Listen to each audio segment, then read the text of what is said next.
Meeting has begun. So just for your information, we're recording and streaming over here, just so you know.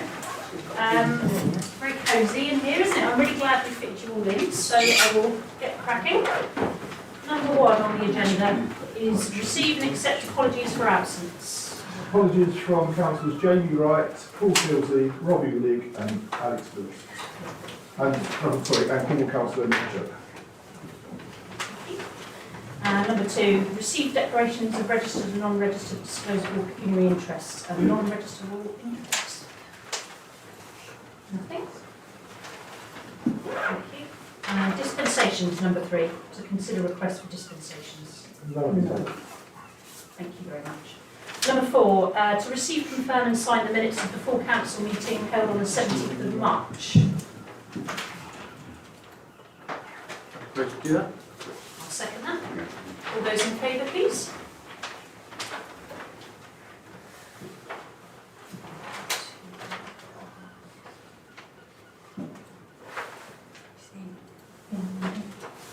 Got 13. And against, and abstain. 3 abstentions. Oh, hello.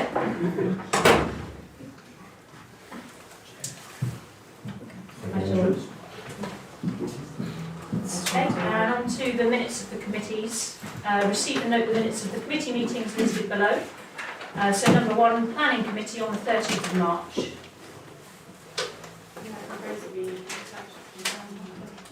I'll second that. All those in favour?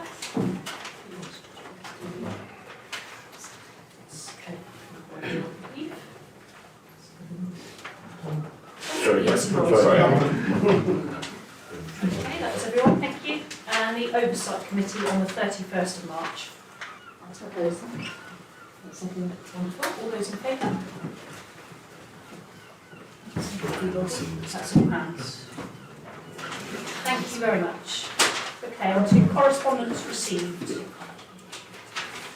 We have 3 letters regarding the triangle which have circulated to councillors and 1 letter regarding the cycle park which is also been passed on to the councillors. Okay, so on to number 6, which is the Mayor's chance to speak. I'm going to go to Kelly first of all, if that's okay, just to let us know a bit more about what happened at a meeting she recently went to, along with Sian, from the Bude Welcomes Refugees. Yeah, sure. I went to a meeting last week from Bude Refugee Support Group, and it was really well attended. There was about 50 people there, which was amazing. Simon Brown was there as well, which was lovely. Penny, who's the treasurer, spoke at the meeting, and she said that they've already been able to resettle 2 Syrian families, and they are currently working on settling a family from Afghanistan, which is incredible. As far as the Ukrainian refugees go, the government and Cornwall Council will be responsible for resettling Ukrainian refugees in the area, and their role, as they see it, is to liaise, to network and to support Cornwall Council in doing this. What they were asking on the day is to have people not only to offer hosting, but also to offer things like when people arrive, reading with children, lift to medical appointments, and that kind of thing. As far as I can tell, I see our role as Cornwall Council, as Youth Council, is to liaise with the group, keep in touch, and I think our role will be more evident once people start coming over, and we can take it from there. But if anyone has any questions, I really recommend getting in touch with the group. They know a lot about what's going on. Brilliant. Thank you, Kate. That's fantastic. Okay, so I've had a letter from local resident Kevin Colwell, which I'd like to read out, and then I've got a little bit to say after that. So, he has said, many people are of the impression that the Bude-Stratton Town Council have endorsed the town team's vision for the triangle, and that their broad concept will now be worked up into shovel-ready plans. A different message that the town team's initial ideas are only the basis of discussion, that the people of Bude-Stratton and the surrounding area would now have an input, and that the final plan would be shaped less by the town team and more by the people, would have prompted a different and more positive response. I asked the council to make consultation and public engagement the first priority.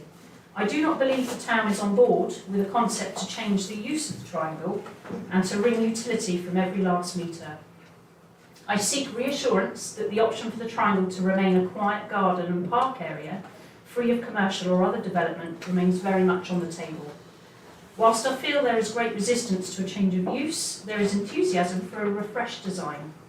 The introduction of wildflowers, enhanced water feature, improved seating and lighting, and the introduction of artwork, perhaps a fourth plinth idea, with different artists and craftspeople able to put something on display. Early consultation on the use of the triangle reassures the public that their concerns are addressed, reduces the chance of developing ideas there is little support for, and maximises the likelihood of support for the final project. Thank you. So now, I'm afraid I'm going to read it out, I'm not very good at remembering. So, it is great to see so much engagement with the topic of the triangle, and it clearly shows to me and everybody else how much that area means to our community. At our last full council meeting, all councillors present voted to endorse the concept and engage in gaining the initial funding. This is the first step to enable an application for the grant of £48,000 offered by Cornwall Council. We often feel a forgotten area of Cornwall, outside of Truro, so these additional funds were seen as a positive move. This council and the town team, who I will just say their purpose when set up over 2 years ago was to drive forward projects that enhance the economic prosperity and well-being of the Stratton and Bude area, both know and have agreed that if awarded, the grant money would be used for a comprehensive consultation, appropriate at the appropriate level required for such an important topic. The money could also develop a concept further based on the results of that consultation, ensuring we can reach all areas of the community. Now, although I'm not able to reply to each individual who's raised the issue, in reply to Kevin, absolutely all options remain on the table. I think to discount the idea of any changes at all at this time would be a shame. Many of us elected in May specifically campaigned for more public consultation, myself included. Rest assured that nothing further can and will happen without full consultation taking place. We were brought an idea by the town team and we want your opinions on it. We need to talk further between us as to the exact methods we'll use to collect your views. We want to get this right. Yeah. Thank you. Yeah. Okay, so on to the next one, number 7, which is an opportunity for Cornwall councillors present to discuss Cornwall council issues relevant to our town council. Peter or Sean? Sean, is that all right, Peter? Thank you, Mayor. Yeah, Kelly referred to the meeting last Wednesday, the Bude refugee group, which I attended. As Kelly quite clearly demonstrated from her piece this evening, that it's very well supported. It's great to see joined up thinking in the respect of the community as to how we can help our Ukrainian guests. There is a website that you can all visit if you wish, that is Homes for Ukraine at cornwall.gov.uk, which I'll give to the clerk so that you can access it. I'm sure I've got that right. Sure. I think it's Homes for. Yeah. That's not the only meeting I went with regards to that particular subject or topic. I attended quite a few church meetings as well, because the church community are looking to support as well, and they're working closely with the Bude refugee group because they've got the experience. So we're learning as we go along, as Kelly said. it's frustrating that the protocols we have to go through, but it's a safeguarding Of course. matter for our guests and also the community at large. I'm sure Councillor Broy will probably update you on the highways meeting we had this afternoon, so I'll shut up. But if there's any questions, please contact me via email or my telephone number. Thank you very much, Sean. Over to Peter. Thank you. Thank you very much, Madam Mayor. You'll be pleased to know that there are only 4 things I'm going to talk about today, and I'll make them as brief as I can. So, first of all, in response to what Councillor Tilby just said, this afternoon Cornwall councillors for this community area network met to discuss the road improvement schemes that can be made from the community area network funding. And I must say at this point, I need to thank Councillor Good for the work that she did on bringing forward a whole raft of potential schemes for Bude, all of which were considered, and most of those are going to be accepted and brought forward within the natural programme of works within Bude. But I'll go through those separately with you when the time is right, if that's okay. Those schemes, of course, need to be formally endorsed by the Community Area Network Group. But the main single scheme for the Bude division that's going to be going forward is a pedestrian crossing at the point on Kings Hill, linking the Berries Avenue housing area to the footpath leading from the rugby club down towards the canal. The other scheme going forward will be traffic speed reduction measures along the A39 up towards Bush, where there have been several accidents in fairly recent history. Item number 1. Item number 2. You'll all be aware that I've spoken a lot, in fact almost every single time that I stand up, about people being made homeless in Bude. And often they're non-fault evictions through to people renting houses where the landlord has got a different purpose for the house. Either they're selling it to realise the revenue, or perhaps they're moving it into a separate type of rental market such as holiday homes or holiday rentals and so on. We've got awful problems with families in temporary accommodation, individuals in temporary accommodation, and we are currently investigating a scheme, thanks again to Councillor Tilby because it's in his division, on Coast View, where there is some community land identified opposite Morwenna Dental Surgery, where we're hoping to put 9 or 12 temporary housing units that will be available to house local people and families. Number 3, a heads up, if you haven't heard of this, the administration of Cornwall Council is currently in dialogue with central government regarding changes to the governance of Cornwall Council and the potential introduction of a mayor for Cornwall. It's early days, and I don't want to say my position on it yet, but I'm suspicious as to whether it will bring true democracy forward for us, but you're going to hear a lot more of that going forward in the coming months. The final point is, it's been brought to my attention, there's quite significant large groups of youngsters gathering in Summerlees Dunes in light and dry evenings. They're displaying antisocial behaviour with quite a lot of bullying amongst them and some quite violent events towards each other. I find it awful, and it's something which I think as evenings get warmer and longer, the problem has the potential to get much worse. So I will be working with the police to raise attention to this issue as much as I possibly can, and also want to reassure you that I'm going to continue to highlight my concerns over the open drug dealing and drug use in the evening economy in the town centre. Thank you. Thank you, Peter.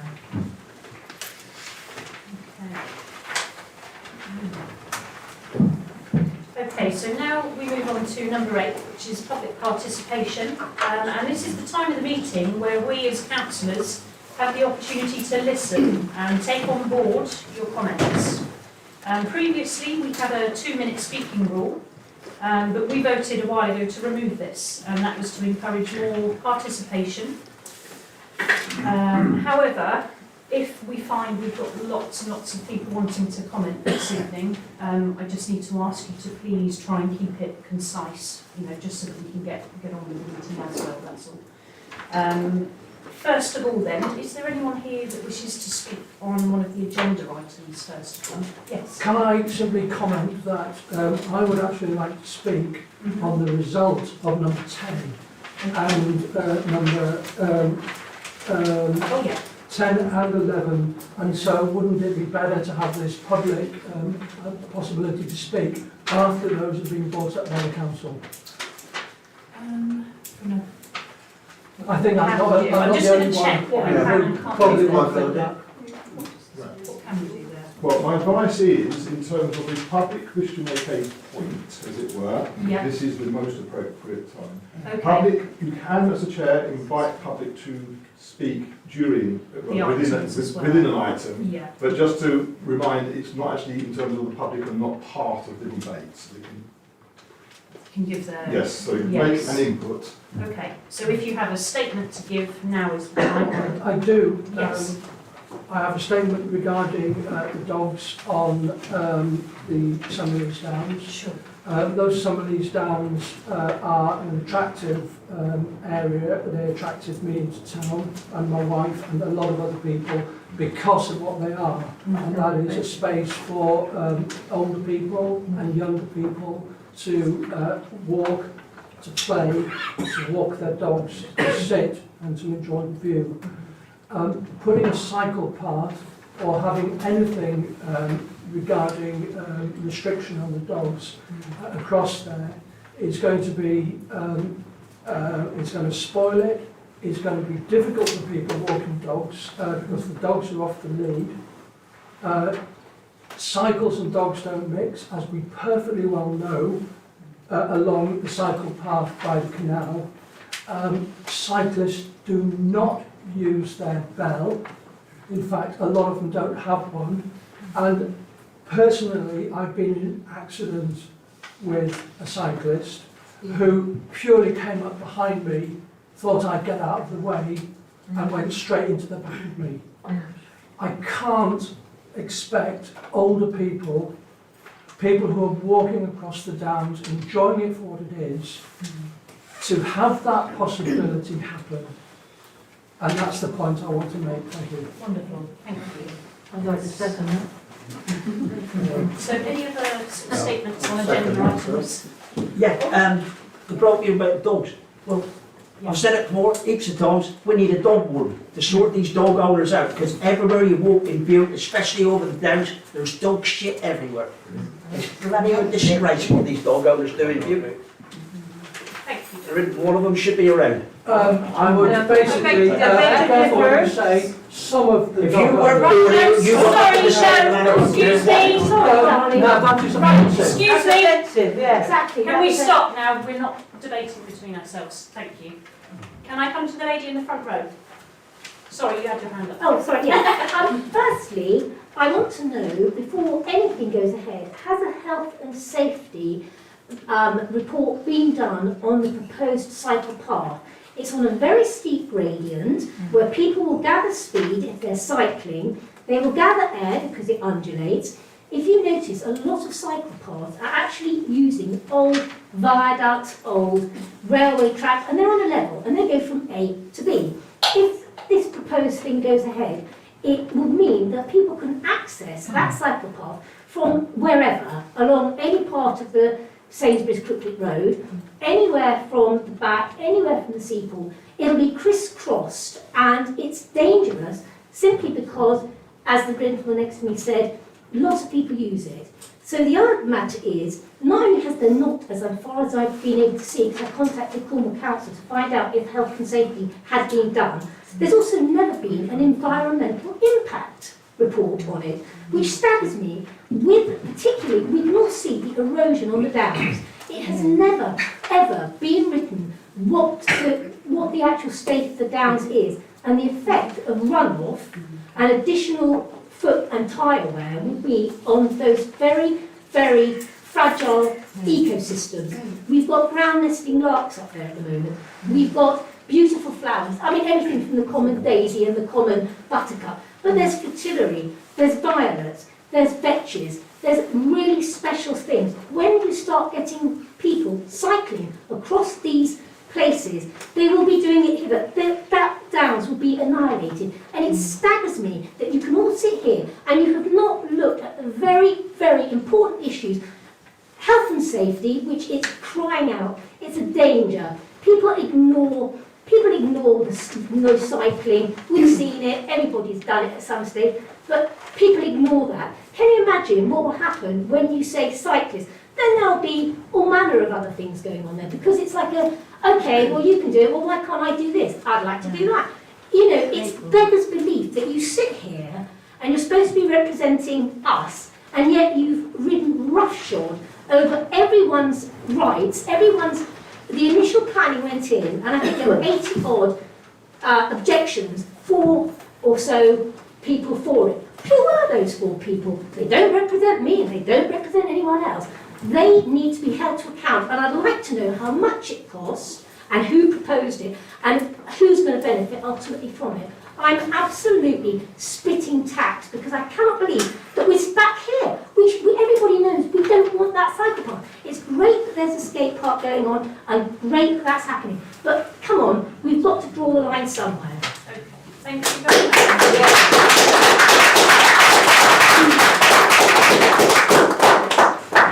Thank you, Madam Chairman. I'd just like to point out that there have been 2 polls done on the downs. The first one, or the second one, is your own poll, which showed that there were 823 people who supported it. The second, then there were there's 2 other on that poll. There's the 555 people opposed the path without, for whatever reason. And then there were 437 people who didn't want the path to be where it's proposed, or on the down. So altogether, there are 992 people against putting this cycle path on the down. That's your own poll. That is 46% for, 56% against. Now I'll remind councillors that we came out of the European Union on 52%. So just for your information. Now going on to the second poll, which was done earlier, that was done when people could comment on the planning application itself. There were 83 people who commented. There were actually 84, but one wasn't appropriate because it was Farman. But of the 83 people who commented, there were 75 of them objected and 8 were for. So that is a poll of 90% against the cycle path and 10% for. Now those are your 2 polls.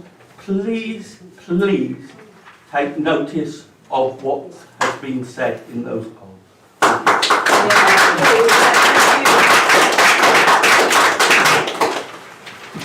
Is there anyone else that would like to comment on an agenda? Wait, Chris, you're right. Yes, thank you. Good. Agenda 12 is about your grant policy. Grant policy, yeah. I went in the office and got a copy of the application form and the documents with it, and it says that any grants must comply with the town council's vision. Can someone just remind me what your vision is, please? There is a separate document, isn't there? There is a separate. There's a separate document for that. It's not one-liner, unfortunately.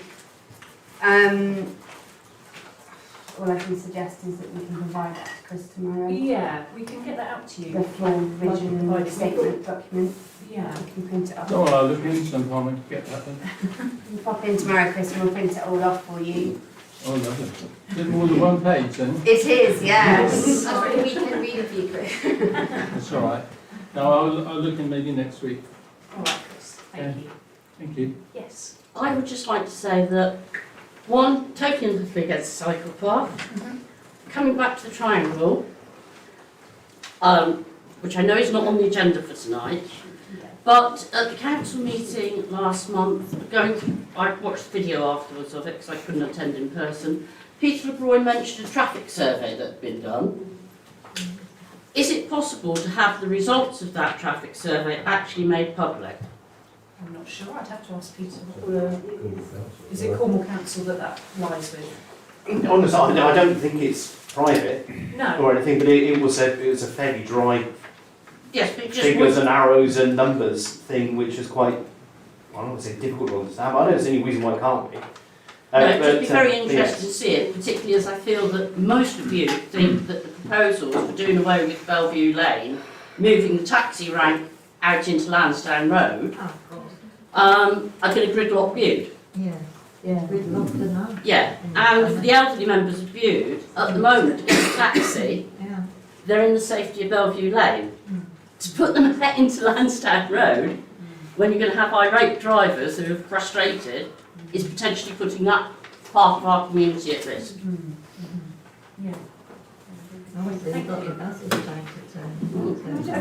Yes, of course. Oh yes, thank you. We have got a beach hut at Crooklets, which is, I don't know if you know the promenade of Crooklets, so we've got the very end beach hut. Okay.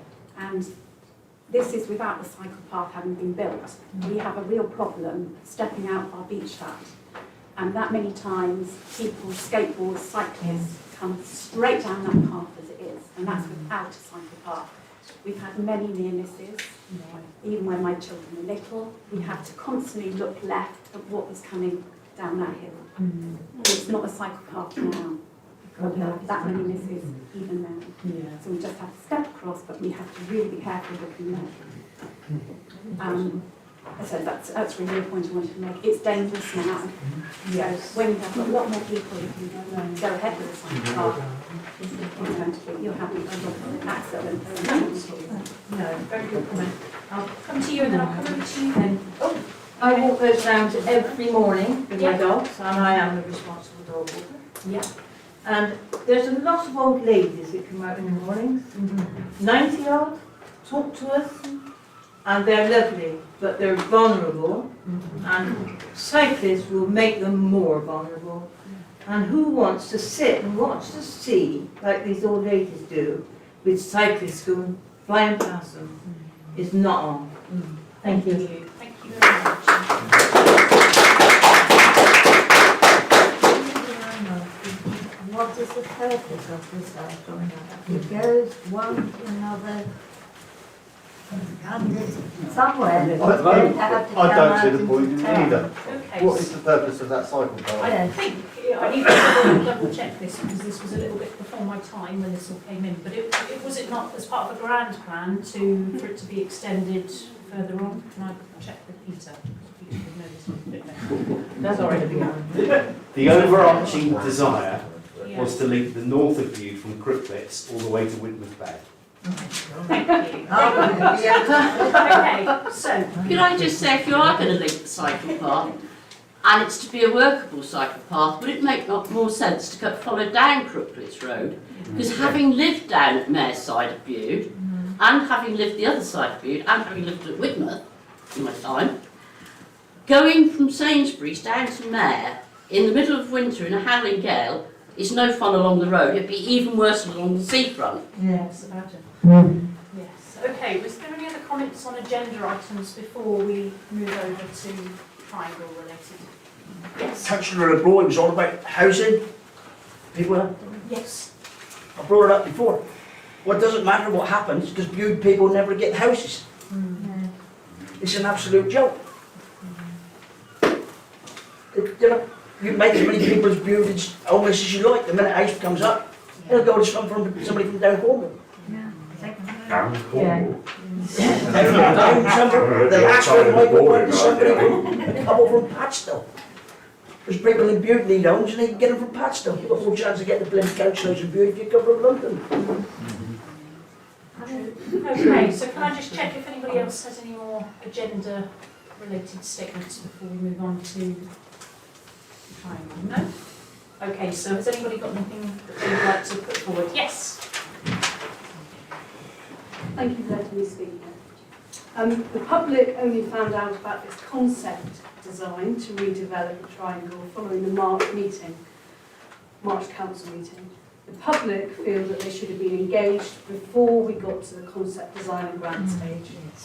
Clearly, reading the resolution wording, we are in a position where this council has unanimously endorsed and supported the concept for the triangle project and have committed the town team to gain the 48,000 grant to be managed by the council to take the concept to planning commission stage. All that has been done without any public consultation whatsoever as to whether redevelopment is even desired by the community.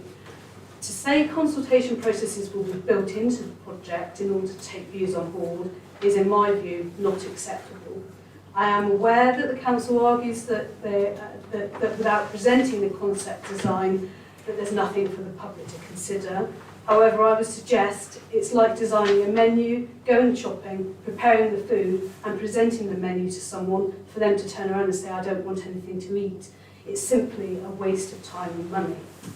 The first question that this council should have asked before approving the town team moving forward with this is, does the community want some form of development? Or do they simply want it maintained, additional trees, the fountain and benches replaced? As you will no doubt have seen, I ran a poll on Facebook, and it's currently showing that 92% of people do not want any redevelopment. So that's 774 people against it currently, and only 53 for it, 17 can't decide. I suspect that if a wider public consultation were taking place, that would include people who aren't on Facebook, then the percentage would be even higher. The second question is that this council should have asked, are they actually allowed to develop the triangle? HM Land Registry deeds do indeed show that the council owns the triangle, and as such it's the council and not the town team who make the ultimate decision. To be clear, it's the council who agree the spending and not the town team. There seems to be a suggestion made that it's somehow the town team and not this council who are in control, which is factually incorrect and misleading to the public. What the deeds also show is that there is a covenant, which I quote, that the Urban District Council, their successors or assigns, will not erect or permit to be erected on the hereditaments hereby conveyed any building whatsoever. So in plain English, a covenant preventing any building whatsoever on the triangle exists in the deeds. I assume that the council are aware of the covenant and have taken legal advice on that. Finally, I must also comment that I am somewhat surprised that Councillor LeBroy did not declare a personal interest in this matter at the last meeting. Councillor LeBroy's register of interest clearly shows business property being owned in Bellevue and Bellevue Lane. This project is aimed at economic prosperity and commercial viability. Obtaining the grant and pursuing this project is aimed at assisting businesses in the town. As such, there is clearly a pecuniary interest here, or at the very least, a non-registrable interest. Either way, this should have resulted in Councillor LeBroy not taking part in the discussion and not voting, and as no dispensation was obtained. As such, failure by Councillor LeBroy to declare this at the last council meeting is, in my view, in clear breach of paragraph 33.5 of the Code of Conduct. To complicate matters further, it was Councillor LeBroy who tabled the proposal that led to Resolution FC 62/22. By doing so, when he should have declared an interest and should not have been in the room, raises the question for the council whether Councillor LeBroy's invalidated the vote brought the council into disrepute by leading it to vote in circumstances in which the Code of Conduct was breached. Council to suspend the support for this progression of this project until they've assessed public opinion by a full, open, transparent public consultation with the option of a clear no redevelopment at all being put to the public. Thank you.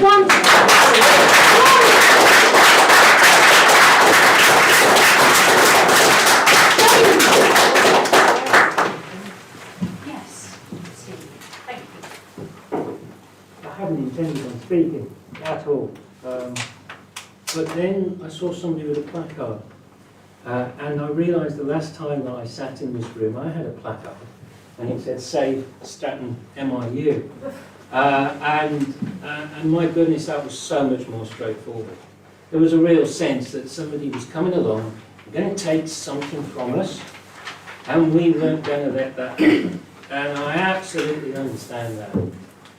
this seems to me more complicated. I went past the triangle the other day, and I was talking about this with my wife and my daughter in the car. And I had a view, my daughter had a view, and my wife had a view, and they were all different. And they were all nuanced. And my daughter said, you know, Dad, on Facebook you lose all the nuances, you know, and people get split. And I can see that. I can see this sense of alienation going on where people feel that somebody's coming along and taking away something that is ours, that we've lost the tree, and now we're going to lose the triangle. That's the feeling of alienation that's going on here. And it's a great regret, really, because everything that's been done is perfectly reasonable. It's perfectly reasonable for the town team to put forward this project. It's perfectly reasonable, given how limited income streams are from this central government, for them to go looking for money, for places for money, for particular things in a restricted way to support projects. That's perfectly reasonable. But I do wonder if they're putting all their eggs in one basket. Because one of the remits of the town teams is not just to look at one project, but to look at possibly many different ways in which you could bring prosperity, whatever that means, to the town. And I think when we look at projects like this, I do think questions need to be asked about who benefits. And I don't mean that in a very bad way, because it could be that we all benefit. I don't know. But we do need to think about who benefits. We really do need to think about how can we communicate to people so that they don't become alienated and think that something's being taken away from them. There's been a lot of talk about consultation. It appears, you know, I feel it's perfectly reasonable for this council, given the information that they had at that council meeting, given the eloquent speech made by Councillor Broy in support of this. I think it was perfectly reasonable to say, yes, this should go ahead. I think it would be unreasonable for them to have turned around and said, no, we don't want this £48,000. I honestly think that. But I do think consultation has been mentioned. I think we need a detailed conversation. We need a conversation. Most of this 48,000 should go into a detailed conversation, if necessary, a referendum on this. Because it seems to me that there's a lot of people in this town that have an emotional connection, for all sorts of different reasons, to that triangle. Somebody called it the lung of the town. Well, my goodness, in summertime, if that's the lung of the town, then it's on life support, is all I can say. Because there are real issues about traffic, and there are things that the town team could do that will look into that could maybe solve that. But we don't know. We need a detailed conversation. If you're going to take this 48,000, can I say 48,000 is the tip of the iceberg? This thing's going to cost a couple of million easy. It is.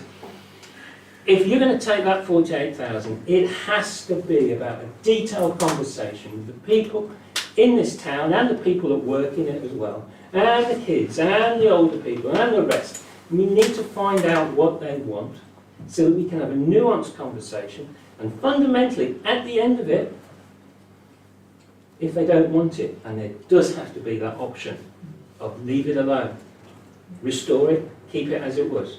There does have to be that option. But that is the, I'll finish by saying this. People feel that something's being taken away from them. They feel alienated. The only way you're going to cure that is a detailed conversation with them. So I say, take the money, but use the consultation now and absolutely guarantee that that option of not changing it is there. Thank you. Thank you, Steve. Tony, would you like to respond?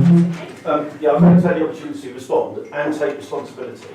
Okay, I am the chair of the town team. If any of you didn't know it in the past, what I can say to you is that everything that the town team has done up to this point has been done in good faith. Okay, we've done it, and I'm surprised that you're laughing because it genuinely has. I'm sure it has. The town team is made up of a group of local people. There are 2 councillors. Everybody else is unelected, and they've given up their time voluntarily to do nothing else but to try and work out a plan to make Bude as prosperous and vibrant as it can be for everybody. And there's absolutely no other reason for them to do it. Why would they? And I like Steve's point. He made a lot of really good points. The fact is that we had to propose something to get the money. And of course, we are going to communicate and consult with absolutely everybody in the community to get a balanced view. It's important that we do that.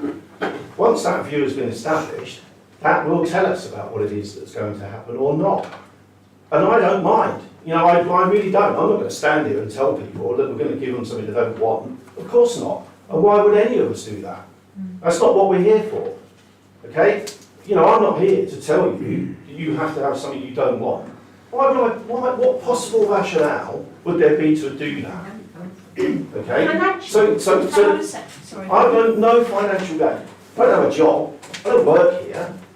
Okay? And it's not down, and I'm the chair of the town team. Okay? So, and as far as I'm aware, well, our job is to make the town vibrant. It's to make it prosperous. It's to support the economic development of the town. Because that's important to all of us, surely. Whether you've got a business or not. You want a vibrant town. You don't want it to be a ghost town. You don't want the businesses to close. Now, we have a responsibility, right, as a council and as a town team to make sure that this town is as good as it can be, surely. That's what what gives you we're the here right for. to speak for you? What gives you the right to come into Bude and tell us what we need in Bude? You elected me. I didn't vote for you. Well, somebody did. And we No, were I'm elected. talking about the town Sorry, team. Okay, can I ask that we don't have back and forth? Okay. Sorry, I Right, need to okay. keep But them the into fact contract. is the town team had to be set up in the way it was because that's what the government requirement is in order to get the funding. Now, of course, all of you will have the absolute opportunity to consult, okay, and tell us what you want. If you don't want it, it won't happen. There's absolutely no problem with that. Please let me finish. Okay. So having established the facts on that, and we are where we are with it, okay, nothing's going to happen until we get to a position where we can establish exactly where we're going with it. In answer to your question, the town team have a plan, and this isn't the only element of it. You're absolutely right. Okay, the reason we were tackling the one thing at a time at the moment is because it's a big deal, as you said, and it takes a lot of effort and energy to do it.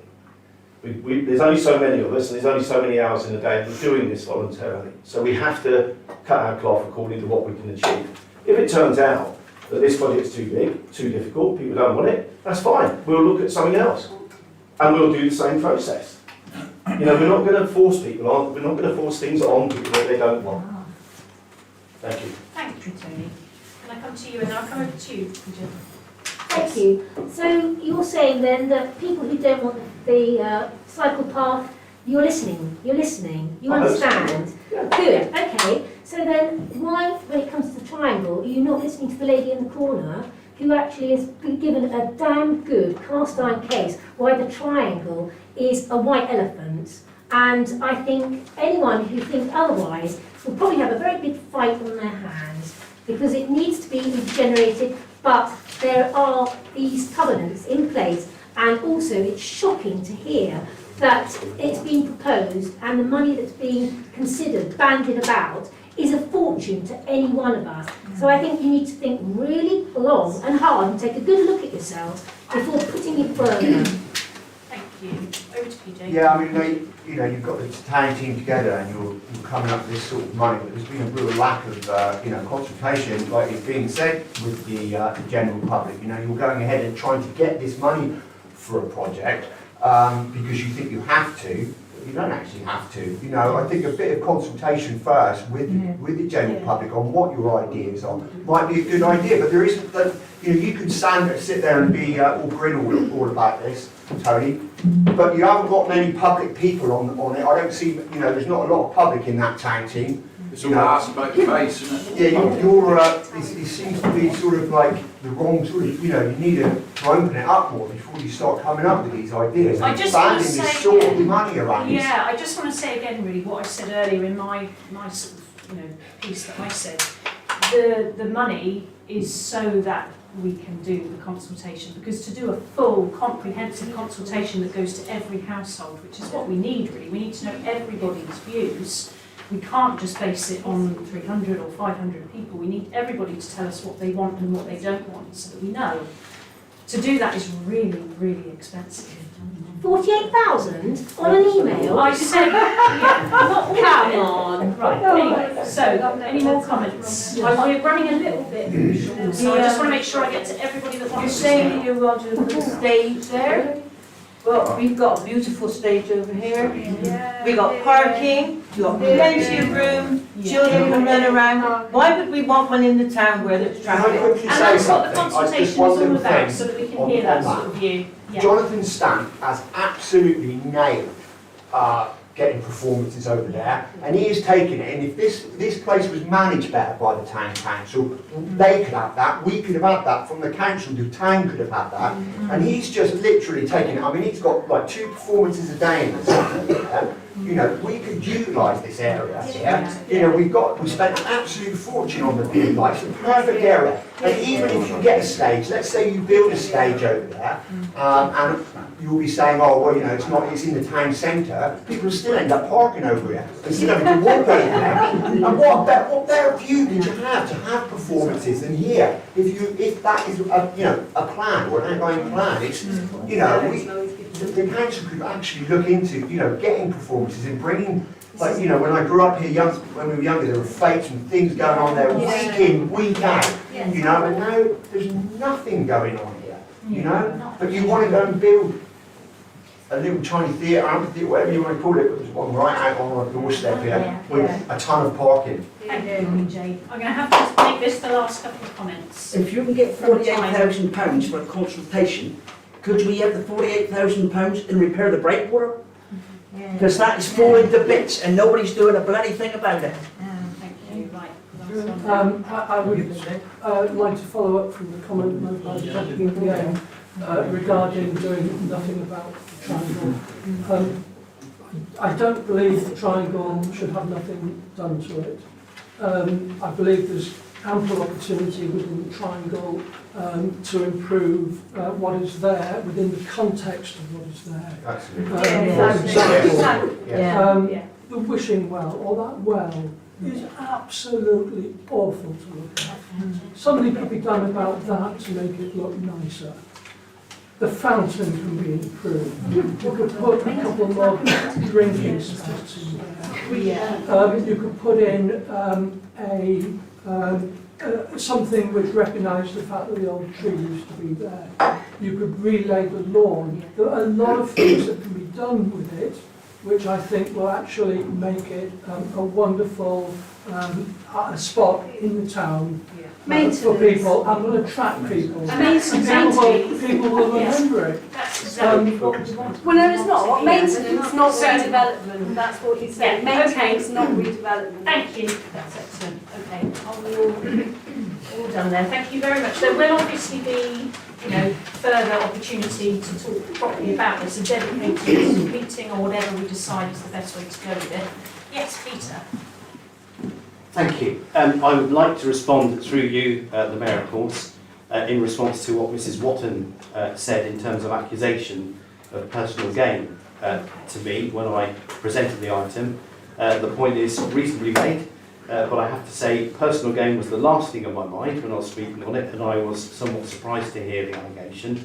But in light of that allegation in public, can I formally request that you, the Mayor, in conjunction with the clerk, do make a note of that matter and send a précis to the monitoring officer in order to make sure that there is fully recognised to Cornwall Council and a determination, if I have been in the breach of the Code of Conduct, be found and made public. Thank you, everybody. On to number 9 then, please. So, receive a progress report on the Compass Point Storm Tower and agree any associated actions. Over to Frankie. Sorry.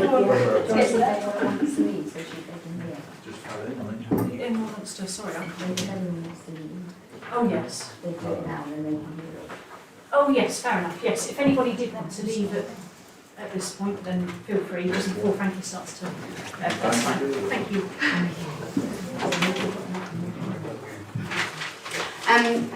So, there's the agenda item is on the storm tab. I've actually also included Skatepark, housing and some cycle path.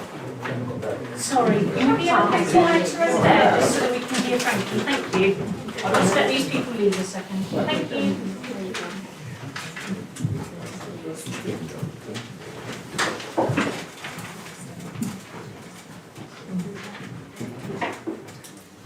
Thank you. Thanks. So I've highlighted the 5 sort of ongoing topics with the tower.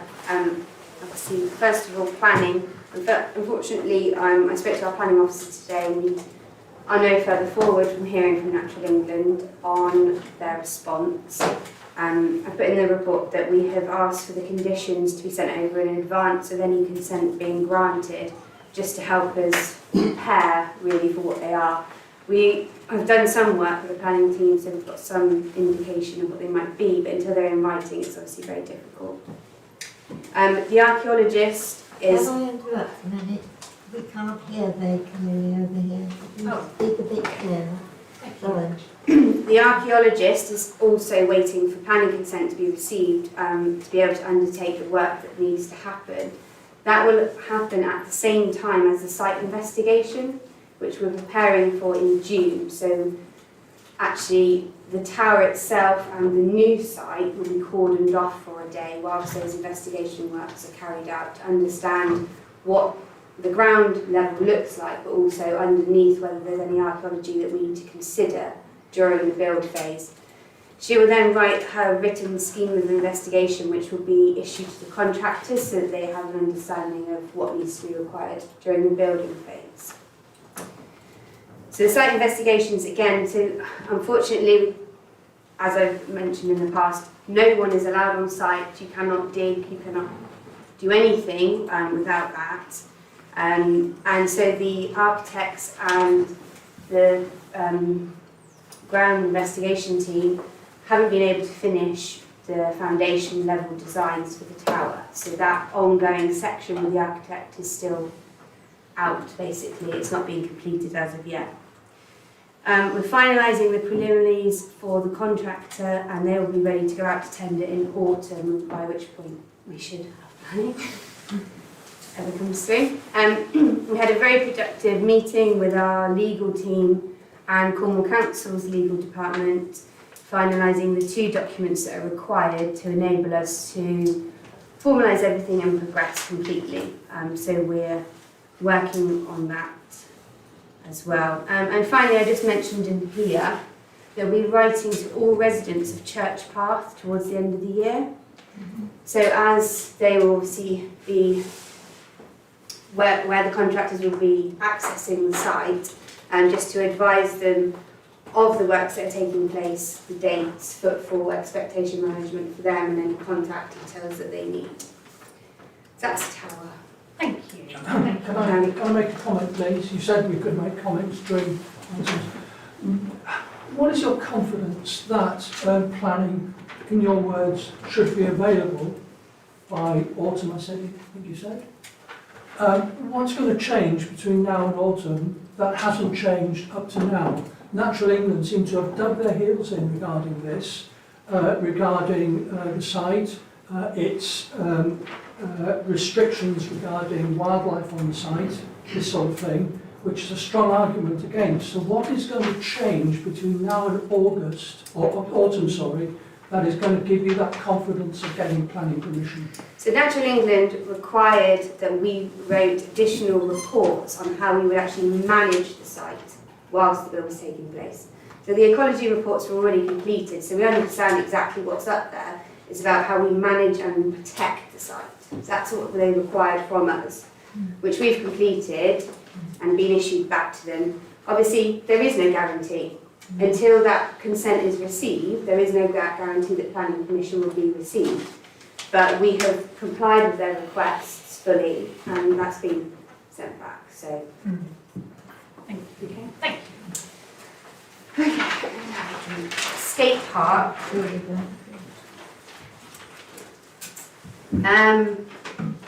So the ecology reports have been commissioned, and I've been given a date for late May, early June. So that's good. So they'll be done to ensure that the wildlife and the different flowers that we know on the site that are only available during that period of time will be considered. So we've managed to get that in time. We've also engaged with providers of the flood assessment and ground assessments and carbon audit assessments. And once we've received the quotes, then we'll go ahead and commission those as well. An expression of interest to the SIL funding was issued on the 4th of April for £100,000. And we've been given a date of the 7th of July. I think 7th of July for when we'll find out if we can put in a full funding application. So it's only an expression of interest, but it'll give us 4 months to finalise that application. We have a new community links officer. Well, not really new, he's just come back, moved. So he's engaging and pursuing with the legal transfer of the land and the park, and we've got obviously a good relationship with him, so we're hoping that that will take place this year as well. Mike, did you want to mention about the community meeting? I can do if you want me to. Yeah, if you want to just give an update. Okay, yesterday we had the first meeting of what we're loosely terming the community user group. If you've been following Facebook, you might well have seen me putting out adverts asking for anybody that was interested in the usage down there to come along, get involved, have a say in how the plan develops. We had a good turnout, we had a good first meeting. They are now going to go away and discuss amongst themselves, and everybody there representing what kind of stuff, because there's lots of different styles of skate park and wheel sports.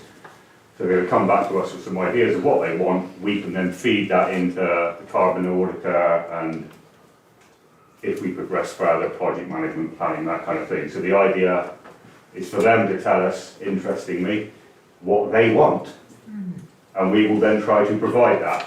So that was effectively it. It was just a getting to know you meeting. Not everybody does Facebook. So can you put it out in different areas? It was, I believe, stuck in the Bude-Stratton post and also on the website. So I did try to cover most of the bases. I don't have every single person in Bude's email address, so I can't do it that way. But I did my best to sort of cover young, middle, old, and. Thank you, Mike. A point there, please. Excuse me. People don't have, not everyone in Bude has a computer, let alone Facebook, so it's no point in putting it on the website for everyone. You have a council board outside the front of the Park House Centre. Was it put up on the council board? I don't operate it. Was it put up on the So council? just Was for it put up future, there on the council? I'll let her answer in just a second, but can I just say, you must address the chair if he makes a comment, and it's up to me when that happens. Thank you. Was it put up on the notice board just out of interest? Honestly, off the top of my head, I don't know. Can you find out, please? I can certainly find out for you, yes. Right, thank you, Mike. Phase 2. So the current view is that the second report will be issued around October time to the council for phase 2, which will include looking at a design build contractor and any additional project management we need to support that between now and, well, between October and Christmas time, basically. The reason why it's probably going to be October is just we won't have the output of those reports back realistically until September, just given the nature of how long they take to be commissioned and written up and then obviously sent to us. We should also know by then if the SIL funding's been successful, and then if the council do wish to proceed any further, then that's when an application will be submitted. So that's Skatepark. Housing. So, was fairly straightforward. And then I had a meeting this morning with the housing team. So it's all sort of changed, but for the good. So I had a meeting with them this morning, and I haven't spoken to them for a few months, but they came and approached me and basically said that after the investment in the work and the relationships that we've created over the last 6 months, we've now been identified as a priority location, which is excellent news. And the result of this is essentially our survey on housing need will now be held on the Let's Talk Cornwall portal, which some of you probably are aware of. They will obviously undertake all of that side of uploading it, and also their officers will then complete the reporting once the survey is finished. So they will then provide us with the output of that survey and report. The letter, which will be issued to all households,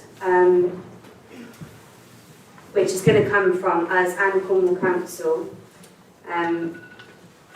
will still go ahead.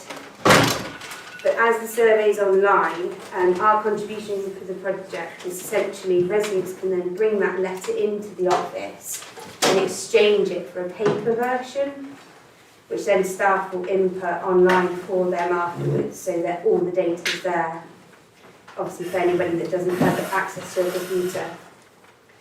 The survey this time will be limited to one IP address, as it is per household and not individual. And I've also requested that Cornwall Council look into any form of password protection or questions which can ensure the results are monitored to our parish specifically, because obviously it's really crucial that the data is specifically for the Bude-Stratton parish. The equality questions in GDPR will be held by Cornwall Council and will be noted as their partner. We'll pre-position and provide the communications for the project, encouraging residents to take up the survey, and we'll be provided with regular data on how it's progressing over the 8-week period. Nearly at the end. It's been requested that there is a significant level of engagement from our councillors to promote the uptake and explain the benefits of the survey to the community. And obviously, I think from their perspective, identifying us as a priority location, they want it to be a success as much as we do. So there's roughly over 5,000 households the letter will be going to. So it's just then, they've mentioned about potentially engaging at local events, and maybe I know there's another item on the agenda today for council sessions, so that potentially could be a topic if that's to go forward. Probably give you the dates, that would be helpful. 6th of June for 8 weeks. And you will all be provided with a copy of the survey in advance of that as well, so that you have sight of that. Once the report has been compiled, this will be used in conjunction with the housing officers and also our own planning committee to work on identifying future sites that match the needs from the output of the survey locally to sites that are available, and then that can determine essentially what housing is taken forward. Lastly, I'm awaiting confirmation, but was advised today that it's likely that this will happen, that as part of us being identified as a priority location, the cost of issuing the letter will now be met by Cornwall Council and not us. Can I just thank you wholeheartedly for the relationship that you've built with Cornwall Council in that way, because we're, as a town, going to benefit greatly from that. So thank you very much. Excuse me, can I just ask one question? Are you talking about social housing now, or are you talking about housing? We're talking about housing as a general topic, yes. Because all the houses that you seem to build, people from up the country are buying them, and locals have got no chance. Well, we don't build them. Some, yes, social housing. Tony just Can I just reply just to, I'm the chair of the planning committee who sort of set this up in the first place. I think what we're acutely aware of, and we hear it every day, and Councillor Bude mentioned it earlier, absolutely acutely aware of what the housing issue is here, generally, and across Cornwall, and in fact across most of the country, to be absolutely honest. When we try and engage with government and our MPs about it, what we keep being told is all we need to do is build more houses. And personally, I don't think that's right. I think we've got more than enough houses, we just need to make sure we've got the right people living in them.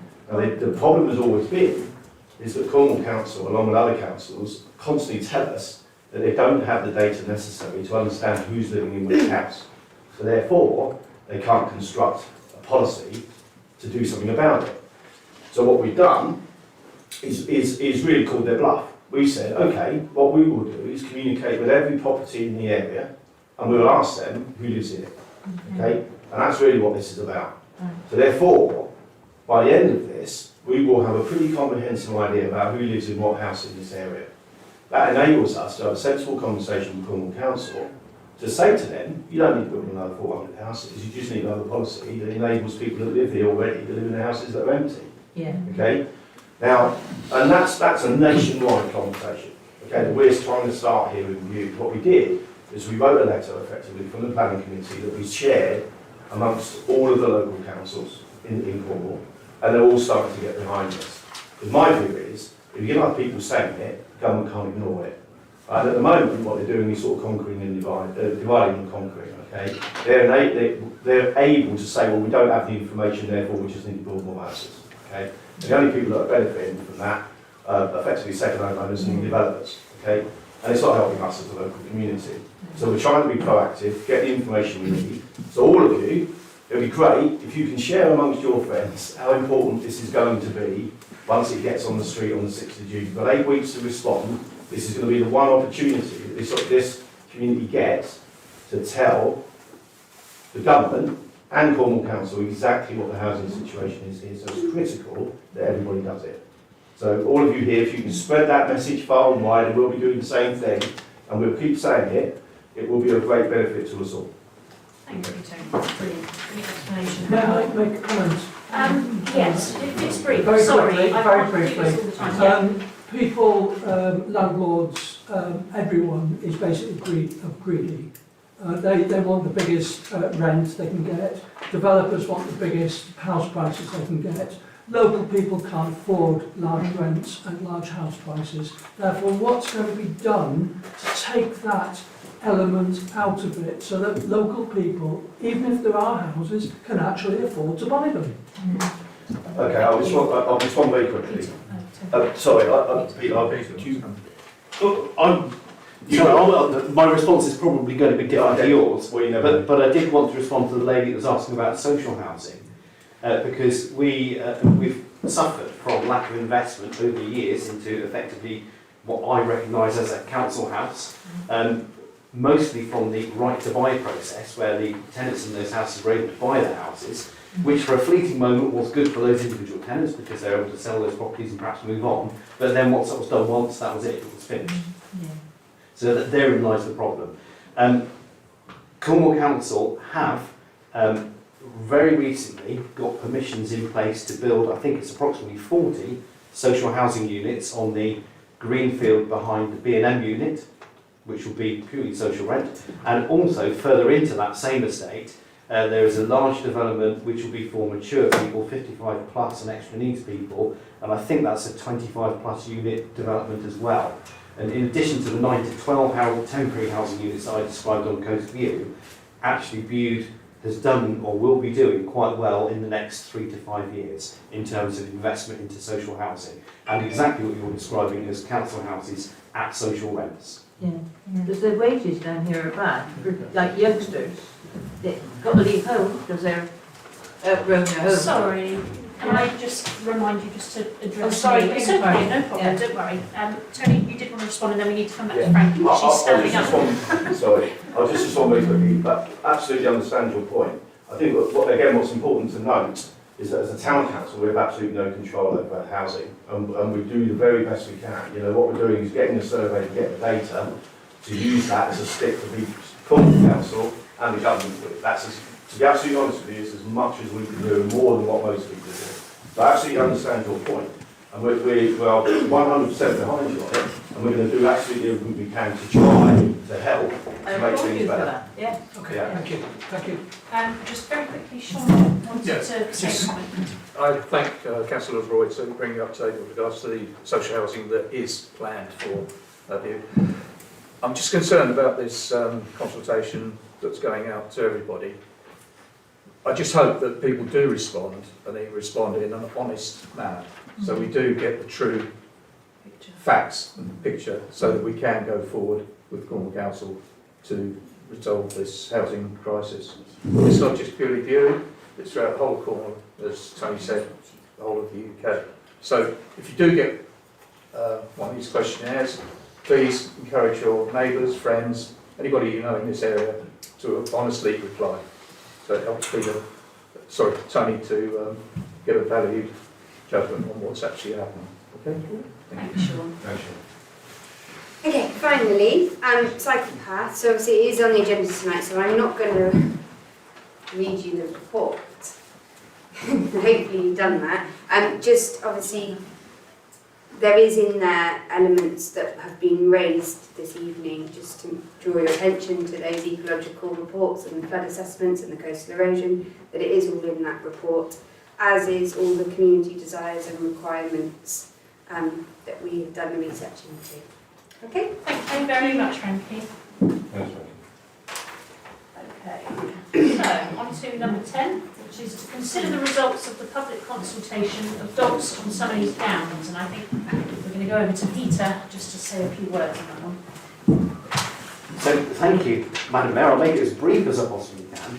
But this was part of the wider survey that was done on the overall usage of some of these downs, and lots of different facets were investigated, but the particular element that we're talking about now is dogs on downs.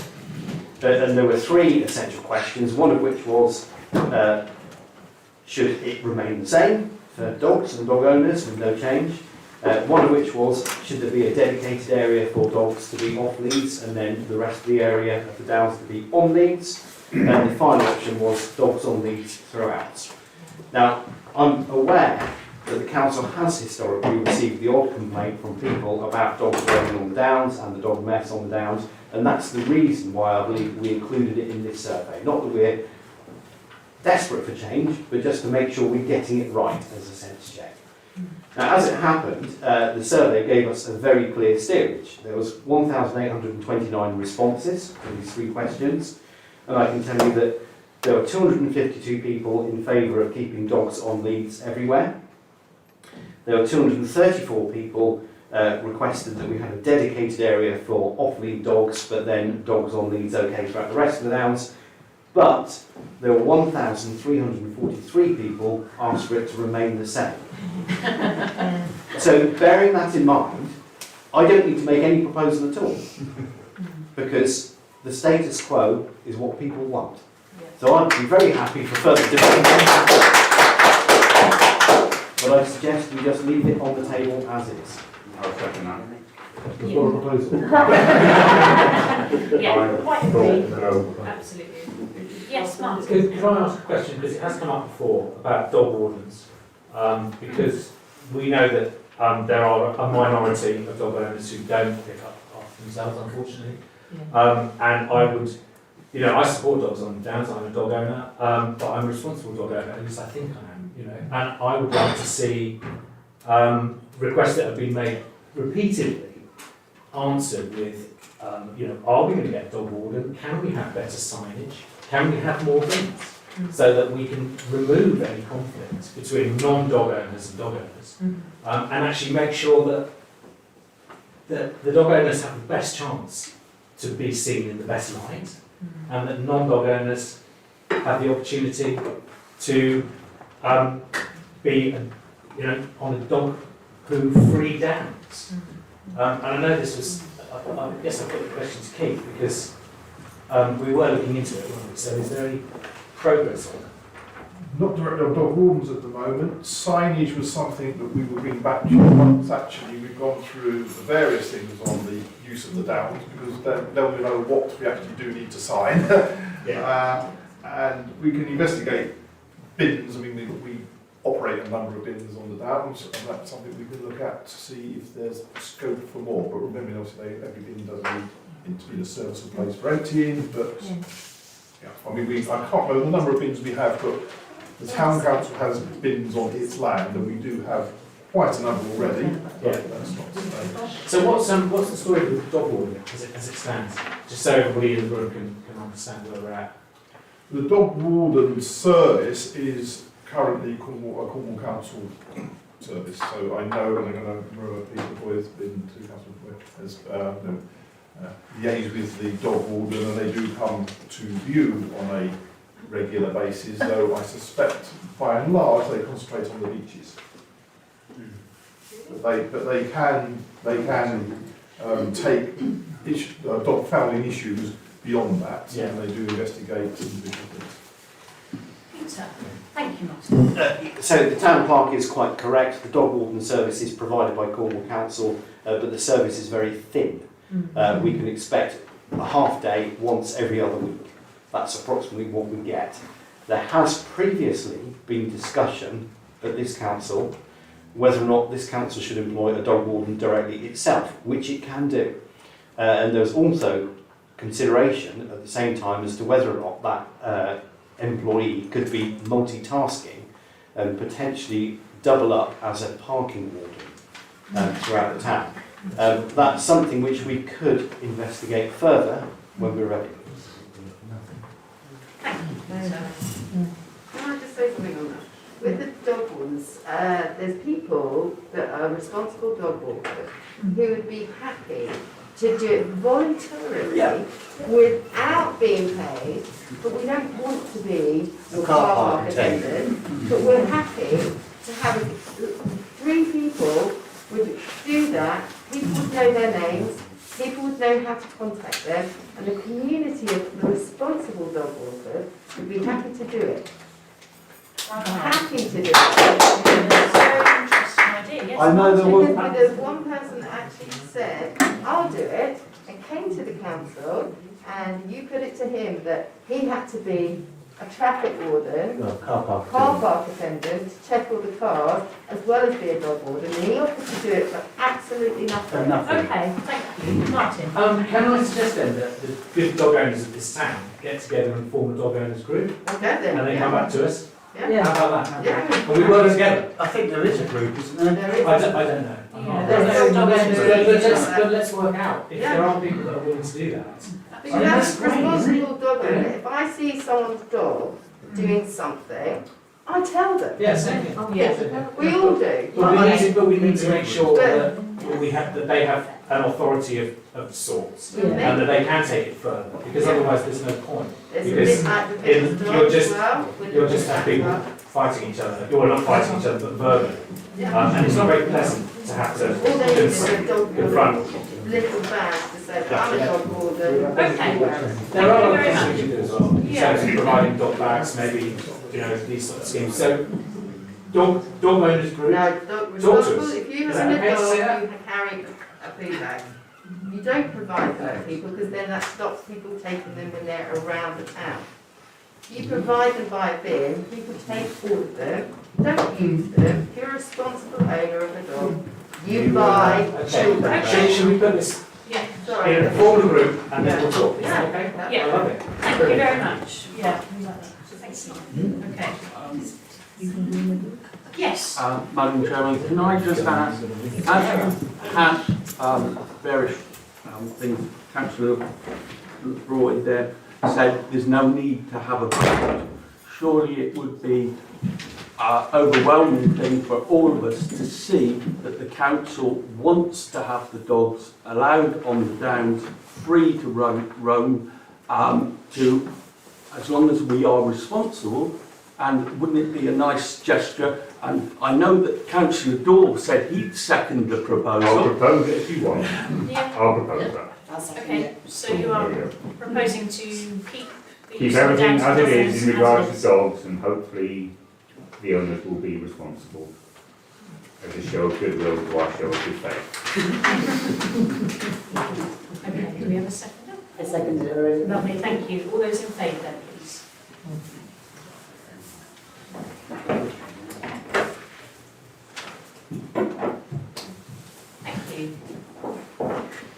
very much.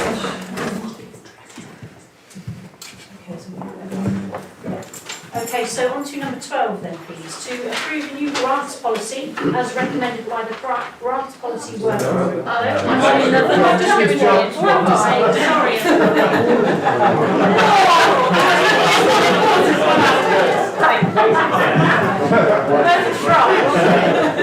Okay, sorry, rewind. To determine the future of the Summerleys Downs Cycle Park project and agree any necessary actions and expenditure. And that is Katie. Hello. Hi. So I'm Katie, the Councillor for Transport and Connectivity. I give you a brief sort of overview of what sort of happened to date, because I think everyone else has to a certain extent. But basically the cycle path came about. I don't think she, no. She can't hear. What about the microphone? I don't know if we've got one set up for him here, have we? We don't think so. Do you want to try shouting louder? That's okay. Come sit here, I'll swap with you. You sit here. Do you want to come down this end, Katie?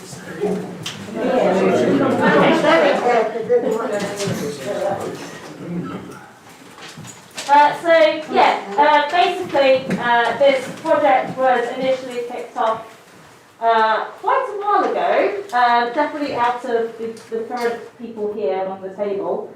It was originally kicked off back in 2018, was it?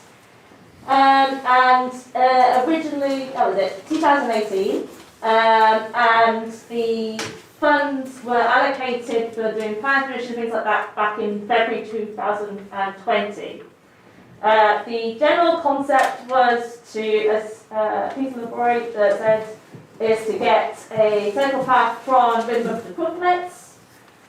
There's obviously a current bylaw which has been around since the 1947. 1947, there we go, which explicitly bans bikes, even though there's only one sign currently at the top of the downs that says that, so it's not entirely clear, which is why you might have seen a few on there before. It was put into the planning commission stage because I'm assuming here that they had no idea if this was allowed at all. And your whole idea of planning commission is like, is this allowed? Before you think about costing it up, etc., etc. So, in the time now that we're at, that's come back now to this council, those results of that planning commission. And knowing that was in progress, that's why we also put it out to consultation, because we weren't going to stop the planning commission process, because it was all kicked off and paid for. So that's why we put it out to consultation. And the interesting things that came back from that was that the majority of people are supportive of a cycle path, but definitely not on the downs. Yeah. I mean, that's your results, that's what you said, so fine. That's why we asked. The other things that have been done is there are a fair few reports, as you say, about in terms of environmental impact.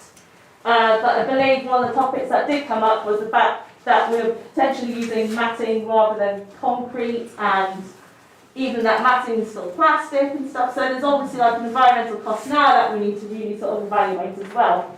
And then of course on top of that there is an actual cost. So I believe the original, like when this was costed up, was obviously quite a few years ago where tarmac was a lot cheaper than it is now. So in that regard, I believe we do have a few choices that have been on the report that we've got around. Chair, there's a question. Sorry, yes, I was just waiting for you to finish. Are you all done? I was just about to talk through general options, but that's fine. Okay. Sorry, have I missed something? Sorry. In what sense? In the sense that if everybody's against it, why are you actually suggesting that this is something to be looked at? No, okay, well, the report that you are actually, the report that the lady is actually giving us the details of, why is it even being discussed further? If people are against it, what is there to discuss? I thought the idea was that the councillors would listen to people of view and then move on. Instead of that, it's just like, okay, thanks for your advice, but your thoughts. Well, I think Katie's not not even finished yet, so let's. Okay, what were you going to say about? Sorry. So that's the thing. This is the first meeting that this council gets to say anything about it, and we can't just not go through a voting process. It needs to be a vote. So this is where the vote would be to say either way what we want to do next. This is what this meeting is. So it's been great to hear everyone's opinions on it because it has informed us. But to assume that everything was all going ahead and stuff was definitely it's not. This is the meeting now that we get to decide that sort of thing. Absolutely. In terms of, let me just get down to the options that were in. Sorry, it's a little bit difficult. So there's options are, there would be an option there to go into further phase 2. There is an option to basically start to mitigate some things that come about. There's an option there to basically say that as a town council we don't believe that this is what we want to go do forward. And then on top of that, I believe there's been sort of rumours about the fact that actually we should be seeing cycling as a bigger picture thing and actually do things, try and take it a step back and evaluate our options there, what other options there might be. So it's not, we don't ever want to do cycling, like the concept of connecting A to boy, it's just not on this route. This is the option. So I'll leave it now for people to discuss. So have we got any comments from councillors first of all, before we go to any proposals or anything? Yes. Yeah, I was initially all for this actually. I thought it would be lovely to go cycling across the downs, and cycling's wonderful and it all sounded very great. And then I read the report and I looked into it a bit more, and actually there's so many problems with this and so many lists of mitigations that we'd have to jump through, and it just seems like we need a cycle path to connect, as you said, Katie, A to B, but not them. And that is what it seems to me. The whole cycle path is in an area of Cornwall Coastal Vulnerability Zone. So it just, for me, looking at it, I think it looks like it should be connected. Cycling's wonderful, but not along there. That's what I'm Thank you, Kelly. Yes, Mike. Yeah, I agree with that. Ultimately, we would end up in a position where we are with dogs now, where we need a group of friendly cyclists to any kind of rules up there. It's unpoliceable. Yeah. And I'll be honest, when I was a kid, I rode my bike across those dams every single day. It was my mode of transport to get me to the beach to go surfing, and I'm not going to say sorry for it. But the legs are just as good to walk. Yeah, but my point being, you couldn't police it. Yeah. You know, me and my mates, we left school, we jumped on our little BMXs, and we pedalled our little legs down there as fast as we could. And we looked at the surf from Summery's Point, and we went, right, we're going in off Cross Rock today. Surf club, board, wetsuit, in. Yeah. It's going to happen. You know, so I can't see any point in putting a track there. It's going to be unpoliceable. Thanks, Mike. I'll go to Tony and then over to John. Yeah, I think I've just got to echo those comments. What I'd like to add to that is I would say this is a great example of the democratic process being used really well. Okay, you've had a council who's come up with an idea, they followed that through to provide all of the evidence required to be able to present it to the community, for the community to tell us what it is they want or not, to enable us to make an informed decision, which is exactly what we're doing. If we just said, do you want it or not, well, that's quite a difficult thing. I'm with Kelly. When I first looked at it, I thought, yeah, that's lovely. Right, it's a beautiful open space, there's loads of room, why not? Everybody can live together. Once you get the detail though, and you realise exactly what's involved in that, that changes the view. So it's important that we go through the process in order to give us a properly informed view, which is what you've got, which is what we've got, which enables us to make a really informed and valid decision. So it's a great endorsement, I suppose, really, of the democratic process and the willingness of this council to do precisely what everybody says that we should. So thanks so much. But I agree. I absolutely echo both the comments that have been made. Thank you, Tony. Jackie, Martin, and then Simon. Can everybody hear me? I'm not much louder if I stand up.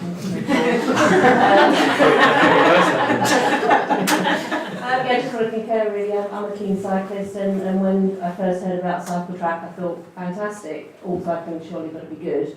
And I couldn't put it any better than the communication that we had, or the correspondence that we had, that said cycling is good, cycle paths certainly have their place, some of these downs is not the place. Yeah. And that just sums up, I think, exactly how I feel.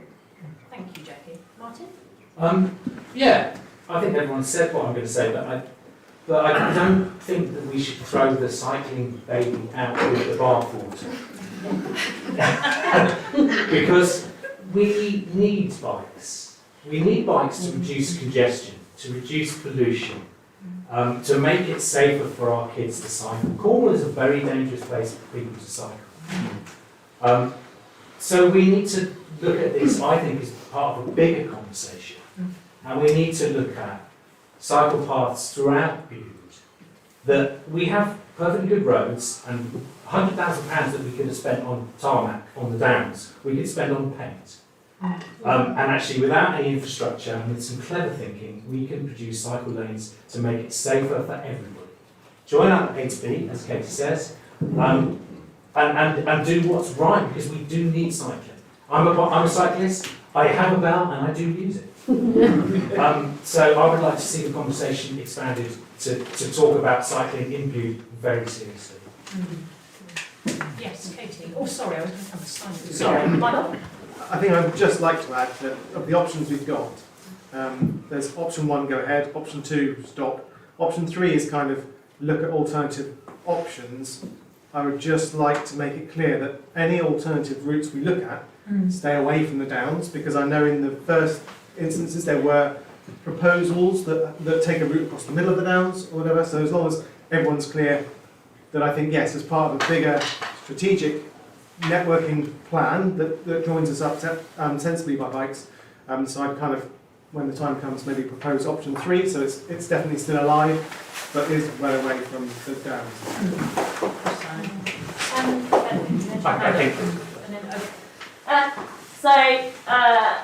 What I would actually suggest, I would try and work with some of the other councillors in trying to figure out how we can start to look at this big picture. Try and figure out, what sort of shape that might be, how to involve the public in that conversation, cyclist groups and things like that.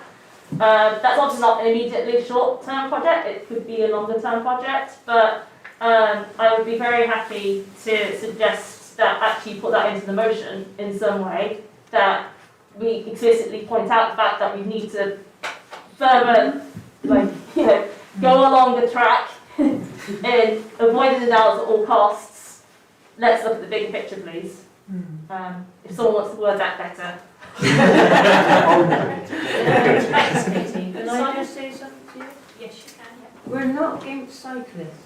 Oh, we're against the downs. Yeah. That's all.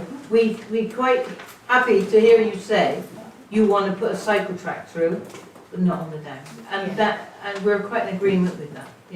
Thank you. Okay. Mrs. Mayor, can I ask, please, the councillor, you did mention there's a bylaw in place. How can the planning stage go ahead, knowing perfectly well there's a bylaw there which restricts it? My answer. So I only learnt this when becoming a councillor, but turns out anybody in the world can actually put planning permission on your property. You don't have to own the property or have any legal right to it whatsoever to do planning permission for it. So I'm guessing they wouldn't want the bylaw. Again, it's like a town council bylaw too. So I'm guessing they were looking at the planning permission before they got rid of the bylaw. And the report here that tells us how much it's going to cost and things like that. So I'm guessing that's where that came from. Just further clarify, in terms of, it's a 1947 bylaw, and it's kind of proceeded in, unless the council gives permission, this is banned. So the council does have the ability to, in effect, allow things to happen, which the bylaw, don't ask me, it's 1947. But there is an ability to do that if the council so wishes. We have the ability to amend the bylaw. No, just similar to ask about the vote about dogs on the down. Would it be possible to have the council to vote on to cycle on the down, not to cycle on the downs, And if it comes against cycling on the downs, which I hope it would do, that the town council would then explore further potential cycle routes through Bude, Yes, I think with that's the except the downs are taboo. Yeah, I think that's exactly what Katie said. Yes. Simon? Yeah, I just wanted to, a gentleman earlier made the point that a total of 56% of people were against the thing on the downs. I just wanted to make the point that if you take everybody that's in favour of the cycle track on the downs and the cycle track elsewhere, not on the downs, that's 70% of people. So 70% of respondents on that were in favour of a cycle path somewhere. So that leads you to exactly that point. You know, option 3, look at alternative options for where that cycle path goes. But I agree with Simon. Let's just make sure that we make it clear that we don't want it to encroach on the downs at all. Yeah. Okay. Mike, did you? Yeah, I was. And then I'll go to Kelly. If I could ask, are you suggesting you're going to set up some kind of group to examine this, or is this something we move? I think we need to look at our. We need to look at our. What do you call it? What do you call it? Work plan. Well, thank you. Yeah, that thing. That thing. Yes, before we get Let's look at ourselves that to any thing. more groups. Absolutely. I think if you take option 3 and remove the last sentence, which specifically relates to planning application, it leaves it fairly Explore open. alternative options. It's Yeah. basically exploring alternative options for the Do you want me community. to read that out for you? Yes, so option 3, after reviewing the report and mitigations set out, BSTC do not believe the location of the route is the most appropriate and would like to explore alternative options for the community. So that was option 3. Yes, Mike? I would propose that with the last sentence removed. I'll second it. Okay, all those in favour of option 3 with the last sentence removed then, please. That's everybody. No. Yeah.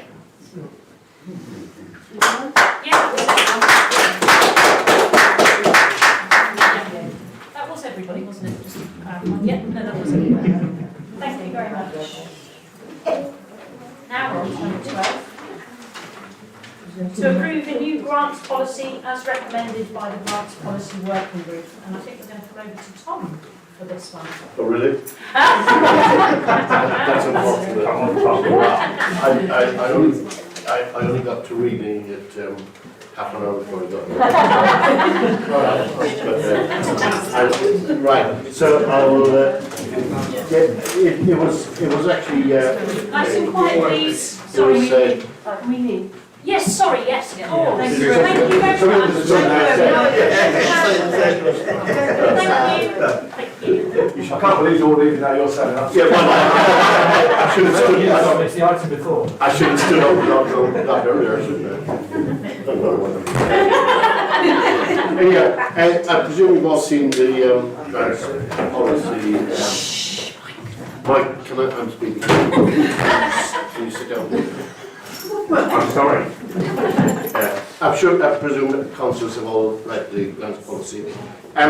It was very good.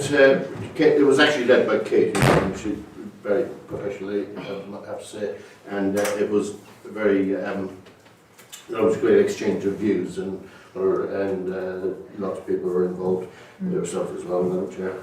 And I pretty liked the idea that we looked at various things and we came up with, and sorry if I sound like a broken record on this, but a Bude-Stratton grants policy for Bude-Stratton Town Council. And I'm not going to go on and on, but I think it's a good policy. And the other thing to say, of course, about the policies in general is that they can be changed, and I think this is one that's worthwhile to adopt and see how it works, and obviously it can be changed if we need to change, but definitely for now this is it. Yeah, fantastic. Thank you, Tom. Yes. Yeah, I'd like to absolutely endorse the grants policy. I think it's a great piece of work. It fills a gap really nicely. I've been involved with the Social Action Fund that the Neat side set up a couple of years ago, which I think actually was filling the gap that this grants policy now fills, which is fantastic, because that means it takes the responsibility back to the council, which is exactly where it should be, and it reduces the burden on the volunteers that are doing the good work for the Social Action Fund. So I think it's absolutely great. It makes it accessible, it's well structured from that point of view as to who can apply and why, and it really opens up our ability to be able to support all areas of the community appropriately, and I think it's a great piece of work. Agreed. Thank you, Tony. Yes. I would echo all that. I think taking away the limit that seems to have been for such a long time is super important. I agree the document is great, I think the policy is great, but the most important thing for me is taking away that seemingly arbitrary limit, which has put us in the position of only being able to award a couple of £100 to some seriously, some causes that needed a lot more than that. The only question that I would ask, and it's only a minor question, under point 7, the grant can be used for funding for a new project, setting up a new group or local forum. What do you mean by forum in that context? I'm just interested. Obviously, it's a word that we have been using quite a lot. Well, like, I don't know, like, I guess a local group of people might all be agreeing on to one sort of thing, but a forum is more of a discussion about something. So I think that's where that was sort of coming from. So sort of less formal than a group, I guess. So there might be a kind of task and finish element to a forum, so there's some sort of consultations happening, or some people coming together.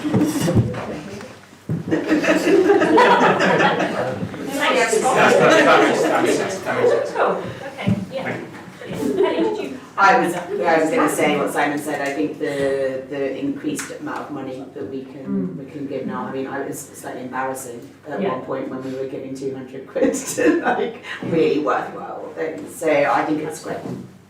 Thank you. Oh yes, Tom. Katie. I would say that this is I really appreciate everyone's comments. Really was a big team thing. Like, I think everyone else did a lot of hard work. But this is only half the work. The other half will be communicating this. And also there is obviously that part in there about it being a process with the community as well. So there is definitely still work to do. And there's also some details such as exact dates for the different rounds and the exact amounts that we can, that we'll be interested in. But yeah, I think it's a great first step, basically. Yeah, it's brilliant. Yeah, thank you all very much. Any other comments? I was going to propose that we adopt it. I did want to just say that, of course, the other thing we're very conscious of is that, we're not raising money for charity, and where this 200, I don't know how long this £200 limit was there, but I was unaware of it in my first incarnation as a town councillor, and but it's probably to remove it, but we have to be conscious of the fact that it is your money we're spending. So, it has got balancing that are going to be examined. We're not going to be handing out money left, right and centre. So, just to be reassuring. Just a brief point on that, I think they'll actually be examined more when the £200 limit isn't there, because the £200 ones, they come to us as a group, and obviously we look at them and obviously we decide, but we're not going to turn it down for £200. I genuinely think we'll look at them in more detail with that limit having been removed. Yeah. Wonderful. Thank you. Yes, Kelly. Can I propose we accept it, or did you want to do that? Can I second it? Yes. All those in favour of accepting it, then, please.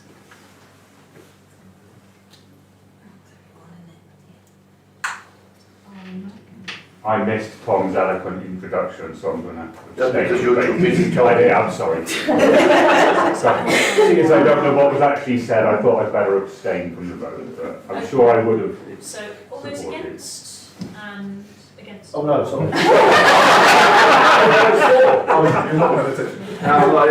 Something else. Thank you, Mike. Thank you, everybody. Okay. Number 13. To agree a new process for the election of mayor and deputy mayor and committee chairs. And I think Tony's going to say a few words. Okay. So obviously you've seen all of this. The reason I sort of thought about this was to really help us as council with how we elect our sort of executive group, for want of a better word. And I think what it will do is avoid the situation where effectively at the moment what we're doing is turning up at a meeting, somebody says I want to be the mayor, and we'll just sit there and go, yeah, all right then. So, which is really what's always happened in the past.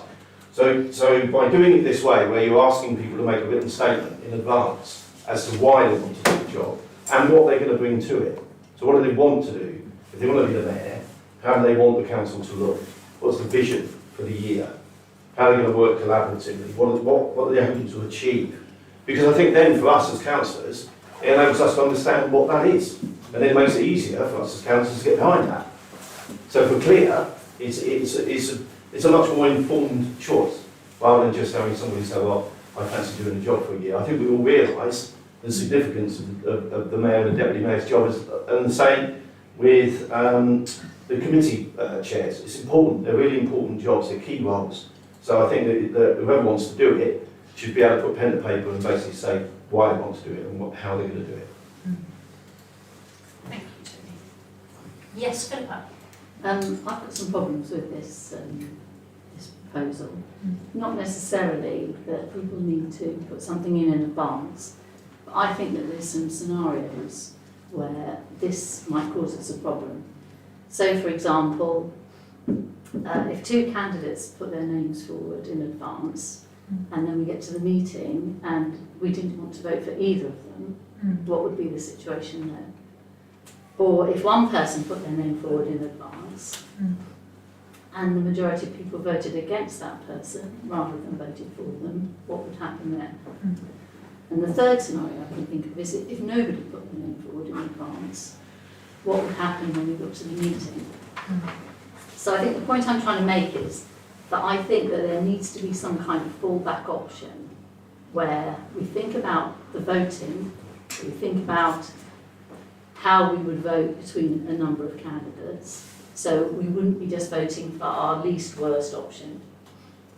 And I also think that we need to have a situation where if the person who put their name forward, the majority of people voted against that, that we could actually have somebody in the meeting who could then put their name forward so that we wouldn't have the place unfilled.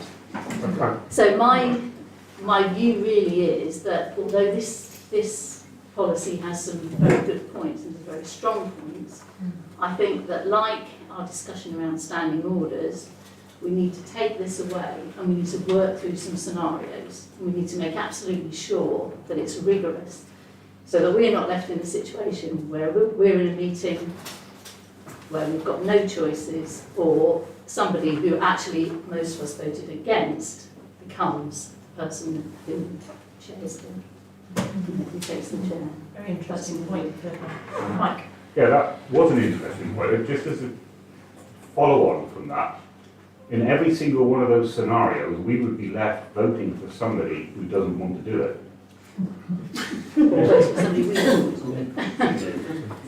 Which, that's the only, I completely get what you're saying, but in every one of those scenarios, the fallback option is somebody that's not put themselves forward. Or somebody that can't. And ergo, somebody that's not willing to do it. So we're forcing a role on somebody who doesn't either want it or feel up to it. So that would need some examination, I think. Okay, thank you, Mike. Sean. Okay, I have some fairly strong views about this. Please don't look at the thing that I've written, because that's what my brain looks like. You said that someone should be able to put pen to paper. That's actually the start of my kind of objection to this proposal on the table, because the candidate statement to me kind of, excuse me, kind of came across like being asked to write an essay or a CV, and obviously an essay is a form of like a written academic skill that society deems to be important, but that's quite inaccessible to a lot of people. So it seems like a bit of a layer of procedure that could be off-putting. For example, someone who is neurodivergent may have a problem approaching a piece of written work. It could trigger anxiety or be a physical access barrier to individuals who do not consider themselves able or worthy of writing something appropriate on a form. I have dyslexia, so I avoid form filling wherever possible. I also have a huge amount of anxiety about form filling, as a few people in this room know. I do also have a lot of experience working with young people who could not access certain services because of a literal inability to write something appropriate on the form. So a small solution to that could be potentially going away, working this up, and including like a video option so that people that don't feel comfortable writing something down could present something. In the preamble, you kind of stated what the individual person, would be bringing to this role, but I do feel that that really needs to be about how kind of to lead the council, and it should be more aligned with what we as a council and a collective and a community want to achieve rather than a more kind of individualistic aim. That's just my personal opinion, obviously. Philippa kind of touched on the idea of like what happens if a candidate is like elected as your second best option, but it kind of ties in with the idea that a mayor and a deputy need to have a really strong relational bond. Like how does this proposed method get us to a place where we can have that strong relational bond between those two people? Because if the person you're not voting for ends up being the deputy, it's all a bit confusing for me. So, and there's obviously the idea that someone that turns up at a meeting might just want to put their hand up, and is that still available? If I just want to decide to stand as a candidate, can I do that on the fly? Or if I miss the homework deadline, perhaps not. So it seems quite performative, the kind of process. And as Joint Lead Councillor for Diversity and Inclusion, I would like to think that we could dissolve barriers rather than create formalities within our council process. So I do have a really strong objection to this proposal. Tony, I'm sorry to say that, because I feel that it actually favours individuals with a distinct ability to understand and engage with process and formality. That is not something that is a skill that I have, and I'm not even remotely interested in chairing anything. So I believe a good chair doesn't just stick to the script, it's a balance between facilitating others' views, opinions, and getting through business. A good chair listens well and engages others with compassion and empathy. This proposal doesn't get us as a council or a community to a place of choosing a good, better or best chair. It's simply a performance for participants. So how do we make this piece of work better? What can we do going forward? Yeah. Thank you. Coming to my head talk.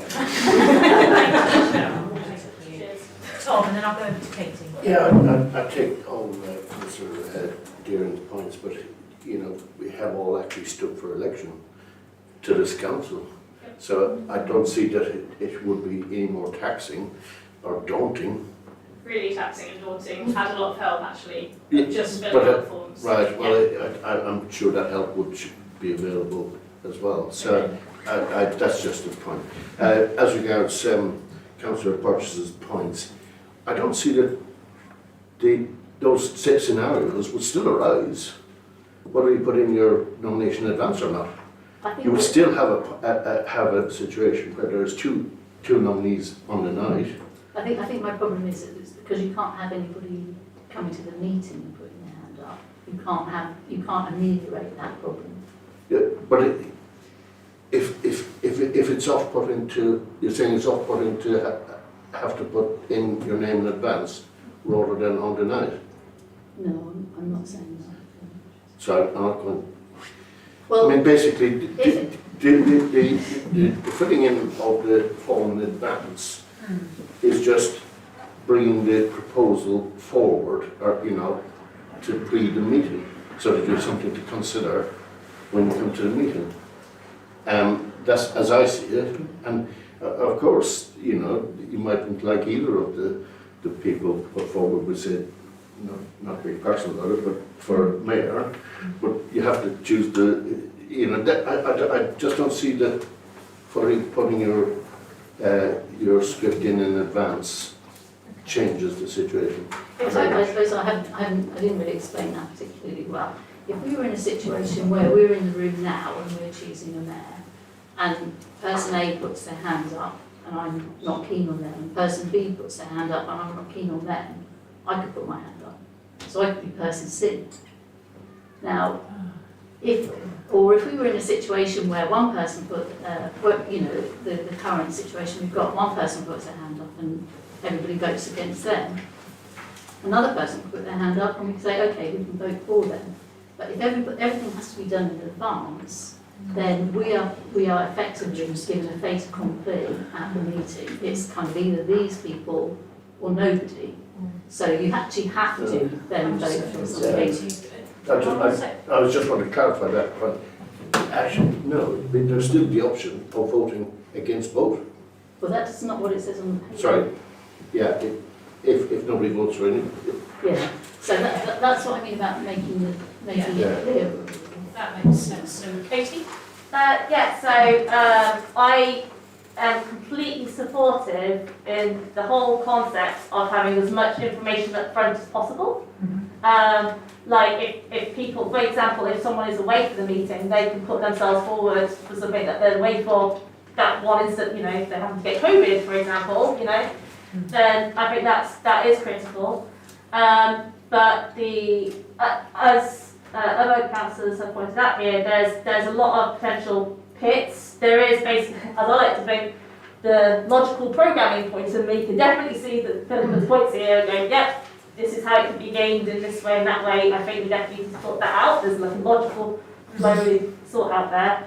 And then in terms of the accessibility point of view as well, I am equally like incredibly bad at form filling. I'm also neurodivergent, and it is like having like text come out. I had to get other supporting counsellors to fill in that for me, which means I have to do extra work. It's like, this is the reason why they give you extra time, is to not give you an advantage, it's to bring you to the same level as everyone else, right? And if you're basically asking people now, by decree, that we have to do writing, that is putting me at an inherent disadvantage, and considering that more than 14% of the British population is disabled, and we can probably say that that's not necessarily representative here, that shows the fact that the process of getting to be a councillor is actually a process that needs reviewing full stop, because it isn't very approachable, and it does put off a lot of people. And the only reason why I got to where I did is because I happened to have those connections, and for those councillors who do manage to get through that initial hurdle, to expect them to have to do all that work again, like just so they can put themselves forward to something, is like, yeah, it's really hard. And this is coming from someone, like, I can safely say, I love running meetings, I love embracing, like, really getting the most out of people, getting the most out of ideas, see what creativity comes up. I feel like I'd be quite happy to chair meetings, and I have put myself forward to certain things, but to expect me to basically write up a CV up front and a description up front, and know up front exactly what I want to go to when, without hearing what everybody else wants to say as well, is just sort of terrifying. So I'm going to go to Peter next, if that's right, because you haven't spoken yet on this, and then Mike and Tony, and I've got a little something I'd like to say. Yeah, okay, so thank you. I accept what Councillor Deering is saying, but so many times in history I've been at a table when we're electing a mayor or a chairman of a committee, and you have no idea what their aspirations are, no idea what they're going to bring to the council or the role. And I think the idea of having some sort of process whereby people have the opportunity, or councillors have the opportunity to say what they want to bring, is actually a very positive thing, because these are important roles for the community, leadership roles. We need to try and find a way through this, and I'm not quite sure how we do it, but maybe just asking people to give or candidates to notify in advance if they intend to stand for a position might not be a bad idea. I understand what Councillor Purchase is saying about there might be a last minute decision that you want to stand. But if we had a situation, I'm just in my own mind's eye, that say 3 people were standing for the position of mayor at our next mayoral election, I as a fellow councillor would probably take the time to ring all of them up and just say, have a chat. You know, what are you going to bring? And I would form my own mind made on the conversation that I had and the performance that I've observed in the council chamber of those individuals. So I think we need to find a way through. What I'm concerned about is getting something in place for our next round of elections that's going to suit everybody around the table. I think we can do it, but is it our next meeting that will be the mayor choosing? Yes. Yeah. Right, okay. I don't know whether we need to thrash it out here and now then. If I could just just go to Kelly, because you haven't spoken on this yet, have you? I was just going to say, like, I do like to have as much information as possible when you're making any decision. I think it's a really good thing. They are important roles, as you said. Can't we just have anyone on the night, so because I think it is good to be able to do that on the night, present themselves? Like, is that not something that is... Well, ask people, and then if people don't present themselves very well, or it's a very short one, then that's our choice, isn't it? I'm just going to, because these are all going to be so apart from you, can I just go to Chris very quickly, because he's had his hand up for a long time? Just Well, to yes, hear I mean, what's- as you know, I've been to hundreds of council meetings. I've witnessed loads of mayor choosing and all the rest of it. And I just feel you're trying to reinvent the wheel. A traditional system, because during the year, you will know if you've got a good mayor, whether they're worth voting for again, and particularly with committees, if the chairman is recognised by his group of 6, 12, whatever the committee is, they will know if he's a good. I mean, I go to the planning committee, and I'll say this, you'll probably blush, he's very good. He allows a lot of debate. Anybody, the public can say and make points, whatever. So when the committee choosing comes round and the next council year, I will be really surprised if he was not elected chair, because he knows what he's doing. Well, I might not stand. Well, no, you might not. I accept that, Tony. But what I'm saying, your committee members will know he's good. We trust him. He leads us in the right way, whatever. And the same, goes for a mayor and deputy mayor. I've been, and sometimes it's been quite a shock. Well, maybe last year. But that was because you had the political majority. And that's real life. So all I'm saying is, you could be wasting a lot of time debating this, bearing in mind that your next meeting, some of this is going to take place. Yeah. Okay. I go to Mike, and then I just want to see Simon and Simon. Yeah, having listened now and thought about it, and I like the idea of having a rough idea before I go into the meeting, who is willing to do the job. I think that is important. Taking on board what Katie and particularly Sian had said, yeah, I'm the same. I would be hopeless at writing. I'm not that. But I would be hopeless at one of my diatribes. I can speak quite So I'm kind of thinking, do we just want to simplify this and have a thing where anybody that is willing to do it puts their name in the hat in advance? No, we all know each other. We've all been in meetings together. We've all been in committees together. We've all been in working groups together. We know roughly who we all are. We know roughly how people work and how they operate. We don't need to overcomplicate this. Just who is willing to do it in advance, and then if you're not happy with the 2 or 3 candidates that are there, you can go on, I'll throw myself in then. To give yourself an option that you are happy with. And just keep it, following on basically from what Chris said, keep it quite simple. Simon? Yeah, so I definitely agree that we would benefit from a bit more notice and process and information. Totally take your point that some of these forms are exclusive. And also take your point that it doesn't need to be that rigorous.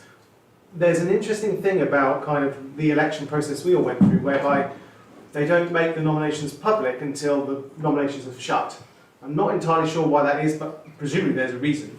I don't really see why that should be a problem here. We can have a window where, and we're all able to email each of us, or via Keith or the mayor, whereby there's an opportunity for people who want to make their case to do so in whatever medium they are comfortable with, and equally to say, I want to do it, but I'm not going to make a big statement, come and talk to me, do that on their own terms. There perhaps is a need for, again, something we see in a lot of elections, is this kind of reopen nominations idea, where for whatever reason the candidates put before us are so horrific, maybe go out and do some horrible crime the night before they vote or something, where things change and we maybe do need to be have that ability to react. And so I think we're not far away from something that we can all agree on. if we perhaps opened up the ways in which people can make themselves known to us, and do have a bit of a think about a fallback just in case something terrible happens at the last minute. Thank you, Simon. Oh, right. Right, what do I think? I agree with everyone. I think there's some very good points. I think it's a genuinely I think it's a genuinely good idea to be armed with more information in advance about who wants to do it and what they want to do with the role. But I take on board all the points that this is maybe a bit of a not quite the right method to do it at this point. And we've been here many times before where one of us, usually me on this side of the table, is saying, hey, why don't we do this? And everybody else, usually you two, have said, hold on, let's take a little while and work it through a few times. So I think we're kind of in that situation. If we wanted to go for the idea that people had to nominate themselves and then it's incumbent on the rest of us to question them, I'd be all for that. Anything more at this stage, I think is probably, bearing in mind we're trying to do it for next month's meeting, is probably a bit much. The other thing I would just question is, does this need to be put into the standing orders before we do it? I.e., can we even do it before next month's meeting? To be honest, it's not in standing orders. It's the reason I ask is that the standing orders has a very specific method that we do it. You know the answer to your own question. Yeah. Never ask a question. I would recommend it went into standing orders if you do make a change, but you can, in terms of, it's an addition. That's a good shout. There are ways and means in terms of, but if the council wants to do this, it's not a legal matter in that sense. So this is in addition to, so you can do it, but yes, I would also put it to standing orders if you do. But not in time for the next one. It won't be in standing orders in time for the next one. Thank you. Can I go to another public over there, Steve? Sorry, I didn't see you. That's okay, I was just thinking, I was sitting there thinking, listening to this, and I was wondering, is the present system broken? Now, you might think it is, but if it isn't, do you need to fix it? If you think it does need fixing, it seems to me to be there's a kind of sense of unseemly haste about this. You are about to have an election, which is possibly, am I right thinking, next meeting? And then you're thinking of changing the rules within a month of that? I think that's very unwise, personally. But I do take on board that people have said, yeah, maybe we should look into this. But I think just like standing orders, you need to go away and you need to think about this. So you can put some change in standing orders if you decide democratically to do that. And talking about democracy, the basic way to move forward in this meeting on this is to vote upon the proposal, yes or no, with a possible amendment, and then see and test it democratically. Thank you, Steve. Yes, Kelly, and I'll come to you, Tom. I've completely forgotten what I was going to say.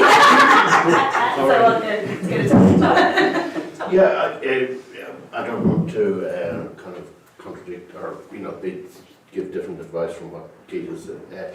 I don't see anything in this that is inconsistent with standing orders, and perhaps the way forward is that if councillors who are interested in certain positions want to put their names forward or their written forward, they can. But on the night, the standing orders does specify how the election takes place, and we couldn't, in advance of the next meeting, we couldn't put something in place that stops people who haven't put in their written notice, that we can't do that in advance, in that space of time. But perhaps if councillors who are interested in certain positions wanted to put their case in writing in advance, then please do. Thank you, Tom. We'll go to Kelly and then down here. I was just going to say there's obviously quite a lot of different thoughts around the table, and I don't think that they can be sorted out before the next meeting. Yes. So I think we just carry on with how it is at the moment, but as you said, like maybe make a system where we do talk about it outside and change it for next time. Or change it for soon. Some kind of I'm on the brink of making a proposition. Which could be tested by further amendments. So I was thinking, actually, maybe we could make it fairly simple this time around, but develop that thought in the next year. But to enable us to actually have something, at least in position for the next meeting, what I want to propose is, it's quite long, and I'm not sure I can make it in simple words, so be ready for this, is that when you're preparing the agenda for the full council meeting, you ask for potential candidates to come forward and give them their name for inclusion onto the agenda. But that would not preclude anyone wishing to stand on the night. Yeah. Okay, do you see what I mean? So we have some advance notice to those people who wish to do the role. Yeah. But if somebody at last minute, as Philip described, wished to do that, they could on the night. Yeah. Okay? And I would be happy that that would give us a route through to begin to answer the problem that's been identified. And I would also expect on the night that whoever is going to stand for the election would say a few words about how they intend to use that leadership role. Yeah. Okay. Thank you, Peter. Tony, you wanted to say? Yeah, obviously as the council who sort of originally put all of this together, it's great. I'm really impressed with the level of debate and what's come out of this, and it's really good that people have had the opportunity to express the way that they feel about that, and that's exactly why I did it. Right, so it's fantastic from that point of view. However, the point remains, I think that it's very important for us as a council, in exactly the same way as it is for the members of the community, to understand what they're getting. Okay, so you know, I don't really mind how it's done. You know, and whatever people feel comfortable with, I'm entirely comfortable with. But I don't want to be in a position on the night that we're voting that we don't know in advance potentially who it might be. And I appreciate the fact that might people are going to put their hand on the night, and they're just going to put their hand up and go, "I want to be the mayor," and we just go, "Okay." Yeah, I mean, I don't think we're doing the community a reasonable service on that. I don't think we're helping ourselves either. So I do think that whoever it is who wants to do it, in some way, has to be able to communicate, because it goes with the job, I would suggest. It goes with the territory, right? That they've got to be able to communicate what it is they stand for and why they're doing it. You know, and I don't believe that's too much to ask, because if they can't do that, realistically, you know, it's going to be difficult to be the mayor, because that's what you're required to do. You know, and that's the absolute truth, to be honest. And we're not trying to exclude anybody. I mean, everybody can choose to do it. It's entirely up to them. But we have to accept the fact that there's a certain skill set required in order to conduct a role. And we can't deny that. That's just the way it is. And what I would like to do as a councillor is understand how someone's going to perform the role. They can do it in their unique way. I really don't mind. If they want to do it all online, they can do it online. But I'd like to know in advance that that is what the intention is. So I appreciate your input from that. I like Peter's suggestion. I think it's a reasonable sort of way forward. Thanks, Tony. Okay. I think Katie's had a hand. Sorry. Yeah, throw something at me next time. Sorry, Katie. The initial feel that I also had before things moved on was also the fact that it was a requirement, right? And going the way that has been proposed, which is basically people can put their names forward, they can put their names forward on the night, but I would also suggest that they can optionally put in extra supporting stuff if they want to, and however, whatever format that is, if they want to.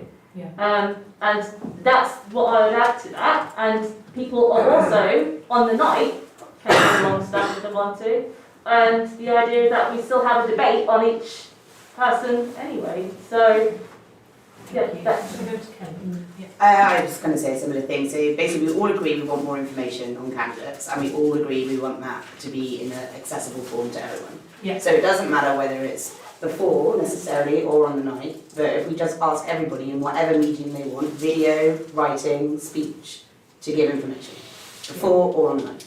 Yeah. Okay. Philippa, check then, are we talking about just the mayor and the deputy mayor at the next meeting, and we're talking about committee chairs at the first committee meeting? Yeah, Is that- same- is that what same- we're talking same about? process. Yeah. I should have prefaced my remarks by making a declaration of no interest. I'm certainly not interested in taking on take over your role. Thank you. I'll believe it's okay. Okay, so, oh yes, sorry. What I said was what I said, basically what Peter said. Yeah. So can I second Peter's Are you happy with the wording, and how does it incorporate what? I've got, when preparing the agenda, town clerk to ask potential candidates for mayor and deputy mayor to put their names forward, but this would not preclude other members at the meeting to put their name forward. Plus, this is another bit. Plus the bit about. Whoever is standing on the night would say a few words to how Yeah. they would approach the role. I've got that over the Or- page. Casey? or before.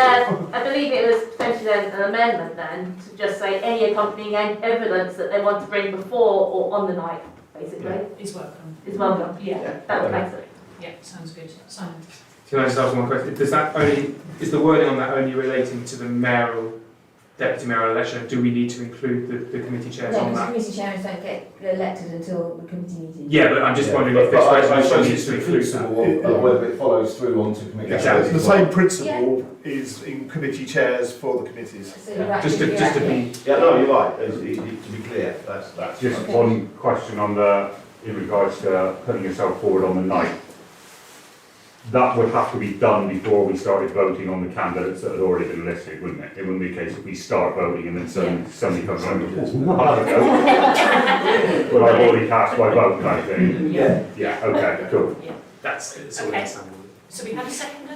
I'm glad you- Did that have to be an amendment to what you'd said, or have I we believe added that as one? Is an amendment. I'm prepared to accept it within my proposal, if that Wonderful. helps Councillor Good. The other thing that I did want to just point out is that it's not done by putting your name forward, it's done by nomination. Yeah. Okay. Okay. Thank you. You seconded I it. did. So all those in favour of adopting this new amended process? That's everybody. Okay. Thank you very much, everyone. Okay, number 14, to agree to the assignment of a lease on the foyer toilets from Cornwall Council. Yeah, actually, this is me. Yes. It's a technical thing. 6 years ago, the Oh. 6 years ago, the town council agreed to take toilets over from Cornwall Council, who otherwise would have shut them. We subsequently took effect on leases 3 of those toilets, which were still open at that point, but we then took them on as a town council and operate them. We took the 4th, which is this one, the foyer. The foyer is just beyond the job centre. It's a strange place to put toilets, I always feel, but that's where they are. And beyond the post office, if you go down that little road, unmade road there, that's the foyer toilets. We've operated them under an arrangement with Cornwall Council ever since, because at the time, we couldn't take over the lease. They couldn't, because they don't actually own the building, a third party does. It's taken all this time for them to actually agree with the owner of the building that the lease they have in the building can be transferred onto us. So in essence, it's something we've already been doing for a number of years, so it's no real change to any service here, but it's the legal agreement that actually says, now Cornwall Council have come forward and said, we now have permission and we want to pass it over. In a sense, they are offloading their liability, which they've been trying to do, or have done, with all the other toilets, and the town council has taken on that liability. There is a pot of money that comes with it, which is now, roughly, because it will reduce almost a little bit day by day as they pay their end bills, but about £26,000. They had £75,000 originally, that's gone down to £26,000 over 12 years, and we have 18 years left on that lease. But that's the arrangement in place, and my advice is, in terms of, on the basis that the town council still wants to keep those toilets open and continue the service as is, that the council takes on that lease arrangement and the liability. Tony? So a couple of questions. Do we know what the average sort of annual running cost of those toilets will be?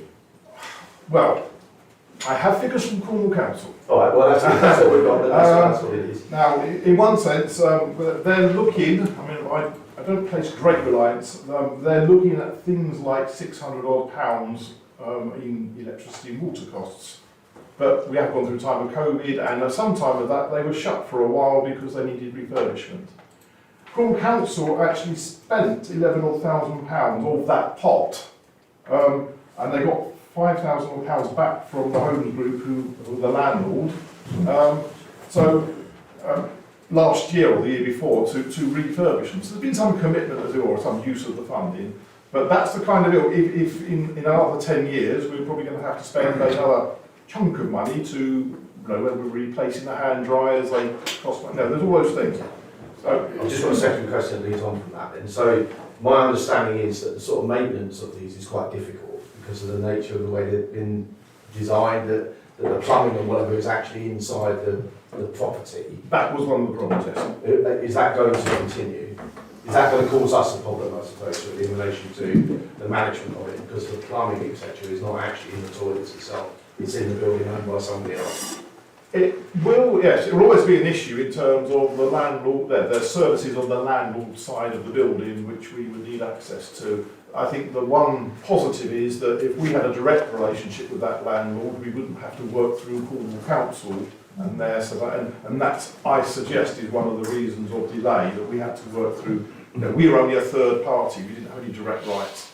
And I think actually having a direct relationship at the lease with them will make that a bit easier, but the services are always going to be on their side. Right. Thank you, Tony. Simon. Thank you. Yeah, just a couple of extra bits because we discussed this in oversight. Yeah. Okay. So effectively, this is the lease between Cornwall Council and the Home Group being novated to us. It's not us taking over the lease. So we take over the lease that Cornwall Council have at the moment, exactly as it is, for another 20 years, 18 years.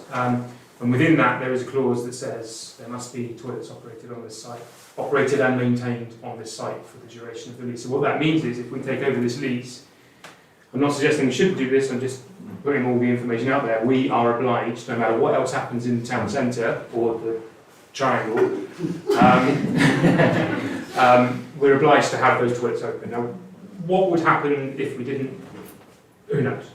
But technically, we are legally obliged to, yes, to be doing that for 20 years. So, it's just something to factor into our thing. That's one reason we did attempt, as it were, to see if we could have some kind of break clause or something else. Yeah. Because I think we kind of recognise they are toilets nearest to the town centre, and we clearly need them now.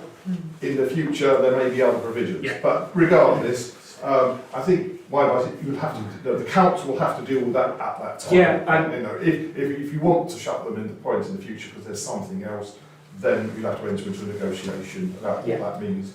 For what it's worth, I've sort of been through the ramifications and looked at the leasing, and I think we should do it. I'm not suggesting that we shouldn't do it, but it would be remiss not to kind of have all that information. Yes, Mike. Yeah, it's a pity the triangle people have left, really, because having followed... I'm still here, Michael. That's fantastic, Darky. Thank you. Sorry, I missed you. Having followed their little group online and all that lot and all the comments, it would appear, if everything you read on Facebook is to be believed, that they are the most fantastic facility, perfectly located for everyone's needs. So I don't see why you shouldn't do this. And we really do not want to be going down the route of putting on toilets in the triangle. Peter? Yeah, thanks. When the town clerk said it was an odd place to have a set of public toilets, just out of interest, there was a huge, great big sort of almost Victorian style toilet block there previous to that, which was knocked down in order to make space for that foyer building. So that's why. But it is at the end of an unmade road, or to get level access to it, you'd have to go around the job centre and down the bay, the long route around it. Bearing in mind that if after extensive consultation we do go ahead with doing some improvement work to the triangle, one of the overwhelming responses that we have got so far is that toilets are definitely not required in the triangle. Yeah. So in my mind before, it was maybe you put a toilet in the triangle, you wouldn't need that one. That thought, I think, is going to go entirely. So I would support absolutely signing the lease, and I'm happy to propose that we do so in accordance with the agenda item. Thank you, Peter. Yes, Mike? I'll second that. Okay, all those in favour then, please. Thank you. And on to number 15, to agree a new process of meet your councillor sessions. And I think we're going to go to Jackie just for a little word on that. Thank you. Big word, Jackie.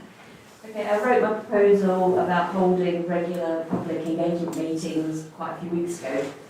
I think we can see that there's quite a demand for more engagement, and I think we all agree that if there's something we can do to improve communication, goodwill, then we should do it. People want to be heard, they want to get involved in some decision making, which is great, and to maybe connect with the people behind the council, because we are 18 individual people. It's not just a faceless organisation. I believe it will help us to build relationships, to help the public see us as individuals and with our own interests and whatever, and provide another channel of communication into the council. So the format proposed for people who haven't seen the paper is that there will be at least 2 councillors available for an informal chat. It was proposed that would take place on Saturday morning for 1 hour, and initially to be held, my feeling was it would be good for it to be held at Rosie's, purely because it's got a lot of footfall already, there's a children's play area and there's outside seating. There have been thoughts, I think, about changing it, so 1 week it's here, 1 week it's at the castle, 1 week it's somewhere else. Personally, I feel that's a bit confusing. So I think we could possibly, I think it would be good to do a trial period and then maybe change after that if that doesn't get a good response, or we feel there's a better place to have it, or to change it around once it gets some traction. So it's not a roadshow, we're not there to promote ourselves, but rather to listen and to note interesting points to feedback, for the public to get to know us better, and to signpost other ways to contact relevant people, so whether it's an email to the town clerk, or forwarding to lead councillors, or the next consultation date or survey, the suggestion box in the foyer, Cornwall Council. There's lots of ways to communicate, but people don't necessarily know what that is. And I think a couple of faces in public on Saturday morning might help to improve that. I love it. I love the idea. That was it. And I have spoken to everybody, well, pretty much everyone, I think, and it seems to be a go. Yeah. Thank you, Jackie. Did you have a question? Yeah, it's always me, isn't it? So I think it's a great idea. I thoroughly endorse this. Interestingly, there's more than one of us on the previous council. We're trying to do exactly the same thing, only to be told that it's a waste of no time, nobody's going to be interested, right? So, because apparently we've been tried before and nobody wanted to come and talk to them. I think there might have been a reason for that, but anyway, we are where we are. Okay, I'd like to think now that, we've demonstrated clearly that we're open and we want to talk to people, and we would invite people to come and talk to us in a reasonable way. I'd rather do without the placards and the burning effigies, but it's quite evident that we're members of the community who really care about the place we live, and we want to hear from other people about the way that they feel about that as well. Because by having that two-way conversation, it helps us, as we've said tonight several times, about making informed decisions and making the right decisions, so that people aren't burning effigies in the street, okay, and we're doing it the right way. So I think it's a great opportunity to do that. I mean, it doesn't really matter what the venue is, I suppose, really. Again, as long as it's accessible and people know that we're there and we're promoting that, I think that's absolutely great. And I just hope, again, reaching out to the people in the community, let people know. Right? If you can talk to your neighbours, tell them we're going to do that, because the only way we're going to get this going is by people turning up and actually talking to us. You know, because if we're doing it for 6 months and we stay outside in roses in the wet and nobody bothers turning up, well, you know, what can we do? Should have gone inside. Well, maybe. You know what I mean? So again, you know, spread the word amongst your neighbours and just say, you know, we're here for you. Let your horse box. But let's not get down that So yeah, I think it's an absolutely great idea, and I thoroughly endorse it. We're just going to go to the public second. Why a bit of roses? You got shares in the place or something? I live in Treleaven Road, to walk to theirs takes me half an hour. Why can't you have it in the middle of you? We come to yours. My house is nearest to it, so. Nearest cafe? How would I know? I can't afford to go to cafes. It could be, I mean, it could be. Could be absolutely good. anywhere. That's a good idea. No, I mean seriously, why not have it here? It's central. Everybody could get you. There's big, easy parking. Yeah. I just feel that I think it's important for us to go where people are, not to expect people to come to us. Yeah. Will you expect me to come to you all the way down there? Well, come to your house if you like. Oh, come on, 108 Road. Anytime. I'm going to go to Chris quickly and then. Did you say it was going to be an hour? An hour and a half? Yeah, that was a proposal at the moment. Right. Well, you'll never deal with everybody, will you? I mean, if you're saying that you've got lots of people who want to come and talk to you, you will have lots of dissatisfied customers who've not, some of them will have problems that they want you to speak for them. And if they start to get disgruntled, they'll spread the word saying it's no good. You know, because lots of people have got the modern technology, Facebook and all that stuff. If they have a bad deal, they'll say, waste of time. So I don't think, I'm being genuine. I know they had this before and people didn't come, sometimes they did. And that was, I think that was at least 2 hours long. That's all I'm saying, because you know that people want this. You don't want people turning up with problems and at an end of an hour they can't. Or are you going to be really good citizens and deal with everybody who turns up and go over the hour? No, quite right. Thanks, Chris. Yeah, it's a valid point. Just an observation. Yeah, I think this is just a starting point. We'll have a trial period, and I can't imagine if it comes to the end of an hour and there are people there to see us, you're going to go, well, bye. But it's just a starting point. Thank you. Mike? Yeah, I was just going to say, I like the idea. I would second what Jackie's just said. If somebody's stood in front of me talking and it clicks over the hour, I'm not just going to cut the conversation off and walk away. Look forward to it. Yeah. I think one thing we probably have learned as a council maybe in the last couple of weeks is that getting our messaging right and getting it out in the right way, in the right format, to the right people is important. So if we have a plan in advance of which councillors are going to be where, we need to get out not just who they are, but what their areas of knowledge would be. Because I don't know everything that everybody specialises in. Yeah. That's why I sit here and listen to you when we have the full council meetings. So maybe put complementary things together, get the messaging out in advance. If you want to talk about this, you know, you can plan your weekend, the councillor for that is there, that kind of thing. And Vicky, if you are going to lend us a horse box, could you have it in a triangle, please? I'll tell you what, if you like, we demonstrate the fallacy of the proposed road system by we park the Land Rover. We can park the cars, good. Yeah, the Land Rover in the trailer on the turn up for Burnview. Okay, thanks, Mike. So I completely agree with the proposal. I don't know if we need to put it into writing a specific place, but otherwise I would want to see this, I guess, prototype. That's the idea. I want to move it forward into like a prototype stage. Let's try it and see what we go with it. Yeah. So is it do we basically assign it like as it is? Propose it as it is. Then. And yeah, so I propose that we accept this as is and the proposal put forward by Jack. Yeah. I'll second that. Okay. All those in favour then of trying out this new process with your councillor? That's everybody, I think. Yeah. Yeah, that's everybody. Thank you.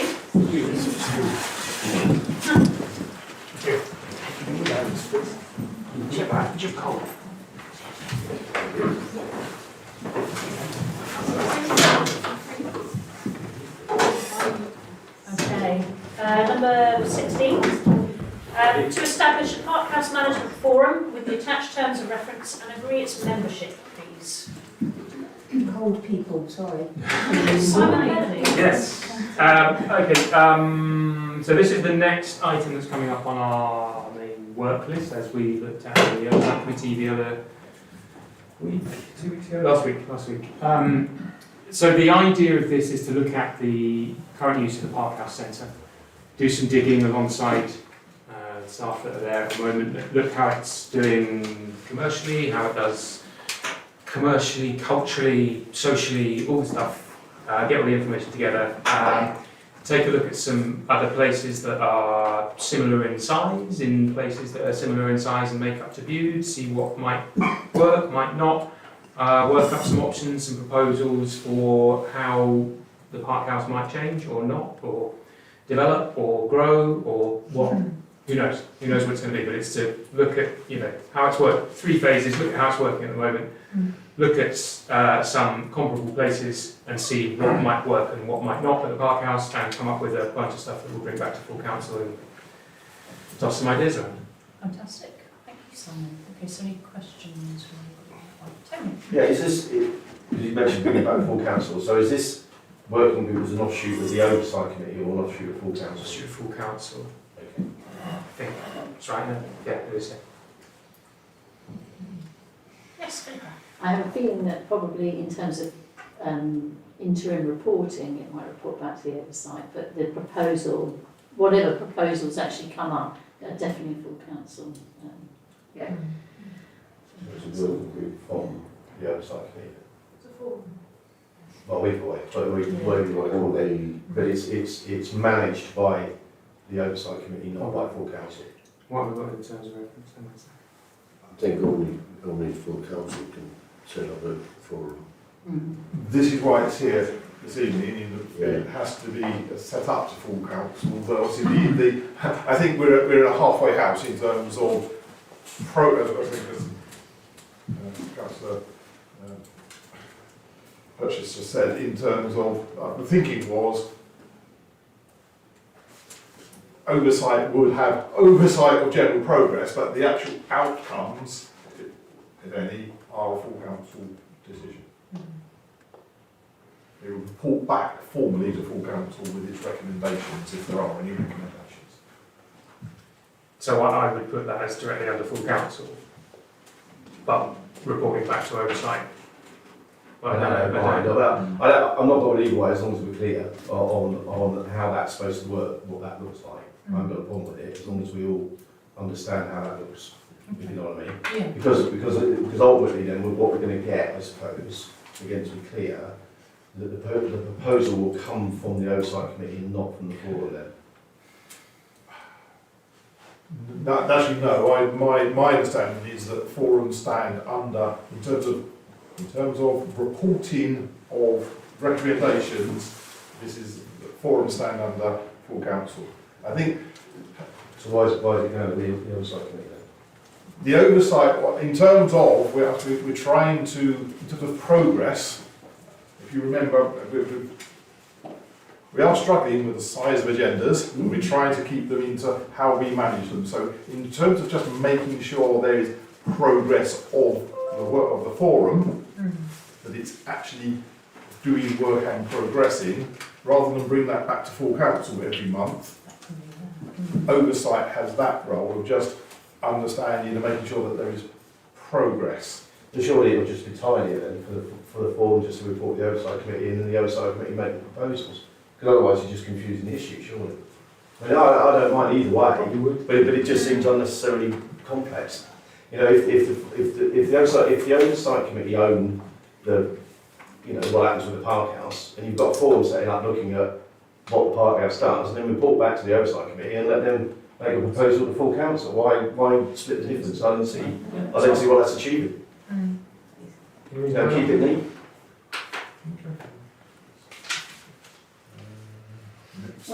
Does that need to be added to the terms of reference then, or is that something else? That's what I was just actually trying to find the paper to see if we do need to make change. There was a draft of the terms of reference that had the reporting lines, but I've got a feeling I took them out. Okay. Yeah, actually, yeah. Probably because I could. Because it was a company. Yes, no, we haven't actually put that in. So if we put in reports to oversight, And then the other side is all councils, it's simple, isn't it? Exactly. It's fine. Yeah. Yeah. Okay, so that's an amendment. Well, I'd like to propose that with that amendment, then, that we accept the formal draft CORs with that amendment. Second. Okay, all those in favour then? Yeah, I think that is everybody. Yeah. Madam Chair, I was just going to mention something that we came Yes. across today. It comes under, let's see, why are you looking at me like that? It's standing orders related, and so it's. Is it Tom?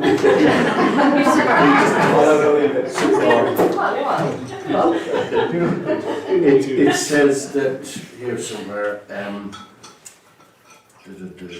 6.17, prepaid direct debit or whatever, details and report to the next appropriate finance and property committee meeting. You must, I think, looking at old ones, Tom. No? No, these ones I've just taken off the website just now. What's the item? What's the? It comes on the website. Got it? Have they been updated? Well, Anyhow, I won't delay you any further, Councillor Gearing, with this one. We'll just check it afterwards before the next. no, I thought we I know that was the point I was making. I thought we'd taken it on the references. we have, yes. Yeah. Let me know what. Yeah, more research required. Okay. Okay, so where did we get to? I've lost track now. Right, before we, yeah, before we, Membership. membership. Yes. Oh, yes. And do we have a number required being formed? I think I've suggested at least. At least two. I think, no, we've said the lead councillor for arts and culture, which I believe is.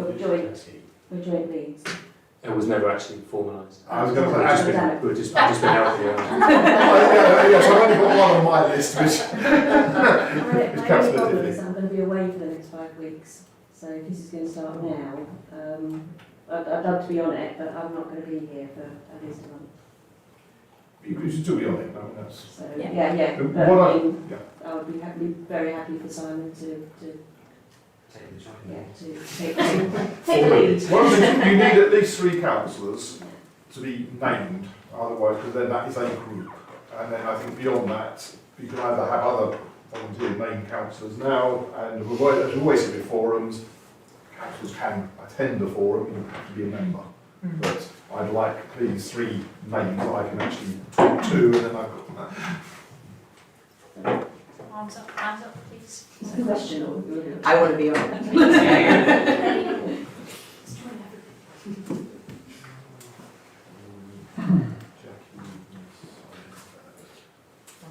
That's 4. Is that okay? Everything you need, Keith?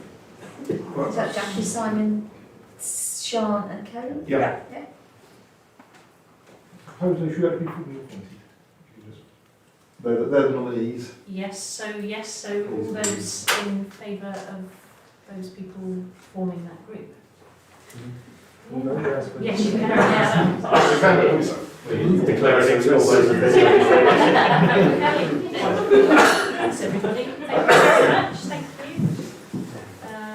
The last item, to establish a childcare provision forum and agree its membership. Katie, you're going to say a few words for me. Yeah, so this was actually on the very first agenda that we had as a town council. And there has already been quite a lot of research and progress, but it starts to get to the point where actually you need to start looking at legal, finance, practicalities. So this is the point where we need to turn it into a forum. We haven't agreed a terms of reference because I feel like that's an important discussion to have among the forum. But the general concept would be that obviously everyone is welcome to the forum, but I would absolutely love it to have obviously people like we've had kids of all sorts of ages with the difficulties they have to be able to contribute to that as much as possible. And also for councillors who have no kids who really don't like kids to also take part as well. So that we get that Venn diagram. Is also on page as well. So yeah, that's where we're at with that. Yeah, wonderful. Okay. So, a proposal, yes, Peter? So I just wanted to understand what children wear and when. All round your house. Thank you for offering, Peter. Yes, Katie. So the very first thing on the very first agenda was basically there's councillors who need to go to meetings. Then there's also potentially, hopefully looking at public who would like to go to meetings as well. The idea would be, obviously, especially being having been a mother now, I get how you really do end up locking yourself away from society, and you can't go out because you're worried about, childcare, you're worried about bringing a little one that's crying to a meeting, and so you're actually removed from society, you're removed from the voting process, you're removed from everything. So how do we ensure that, breastfeeding women, that parents from, any sort of gender background who have children can come along to a meeting, or carers even, to be able to take part in that process. So, yeah, like the Childcare Provision Forum, there would be there's obviously lots of likes, things that would be nice, but part of that is figuring out, well, what's possible. So, listing all the likes, all the things that would be great ideal things, and then there's what's the practical aspects of that, the cost of that, and then all those will be reported to the council and we vote on it, basically. So, yeah, fantastic. Any other questions? Peter? I feel like I'm being a bit of a party pooper here, but I'm a wee bit concerned that in the eyes of our voting public, any councillor that might benefit from this scheme probably didn't ought to be involved in the generation of the work. Did someone be accused exactly of that early on, did we? Yeah, no, well, I see what you're saying. I don't know. I'm not. I just want to raise that thought. That's all. Yeah. I can see what you're saying, but I find it really difficult because the people that understand that need the most are those people. I mean, I have to miss meetings sometimes as the mayor because I cannot get childcare. So it'd be interesting to sit down and discuss the options. It could be as simple as having some toys in the corner so that my child can come with me and I can actually make all meetings. But that would be what the discussion's about. Tom? Yeah, I suppose in answer to Peter's point he raised, the forum is not a conclusion. The forum is about discussing possibilities. That gave me the opportunity of getting away from standing orders. Any other questions? Thank you, Tom. That's a great point. I was saying that I think that you could set up a forum which would have recommendations, and then we could take advice on whether the people who might benefit from financially from childcare arrangements could actually vote on it or not. Actually, there's a full council meeting. Yeah, there's no very true. There's no harm in coming forward. Okay, so I'm very happy with that explanation. Thank you. Thank you. Can I just ask one more? I should know this, but that'll be 2 forums tonight. How many forums have we got already? 5,611. Is that all?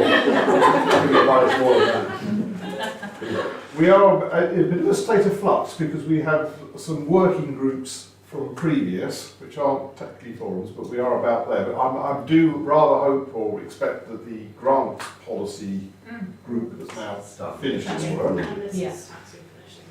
So, That was a working group, not a forum, I think, wasn't it? I can't imagine. Yeah, it was. Was it? Our group set up before.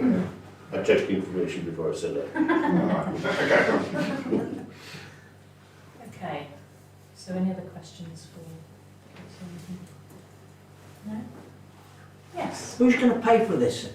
You are, Dorothy. Yeah, that's what I was bloody thinking. Yeah, the point the conversation, I think, is there's plenty of options out there that don't cost anything at all. Like the thing I said, there's a place that I go to that just has a toy corner. You know, we've got the toy library. Perhaps we should do a toy library in the corner.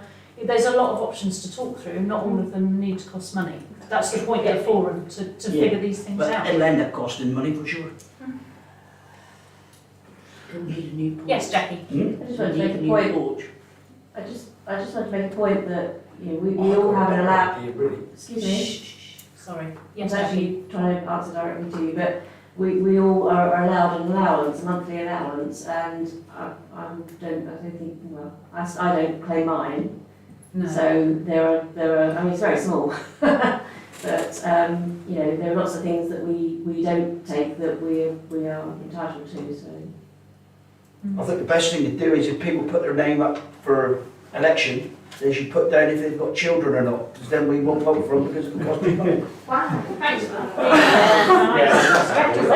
That just be the wedding on there as well. Right, okay. Yes. So, do we have a proposal?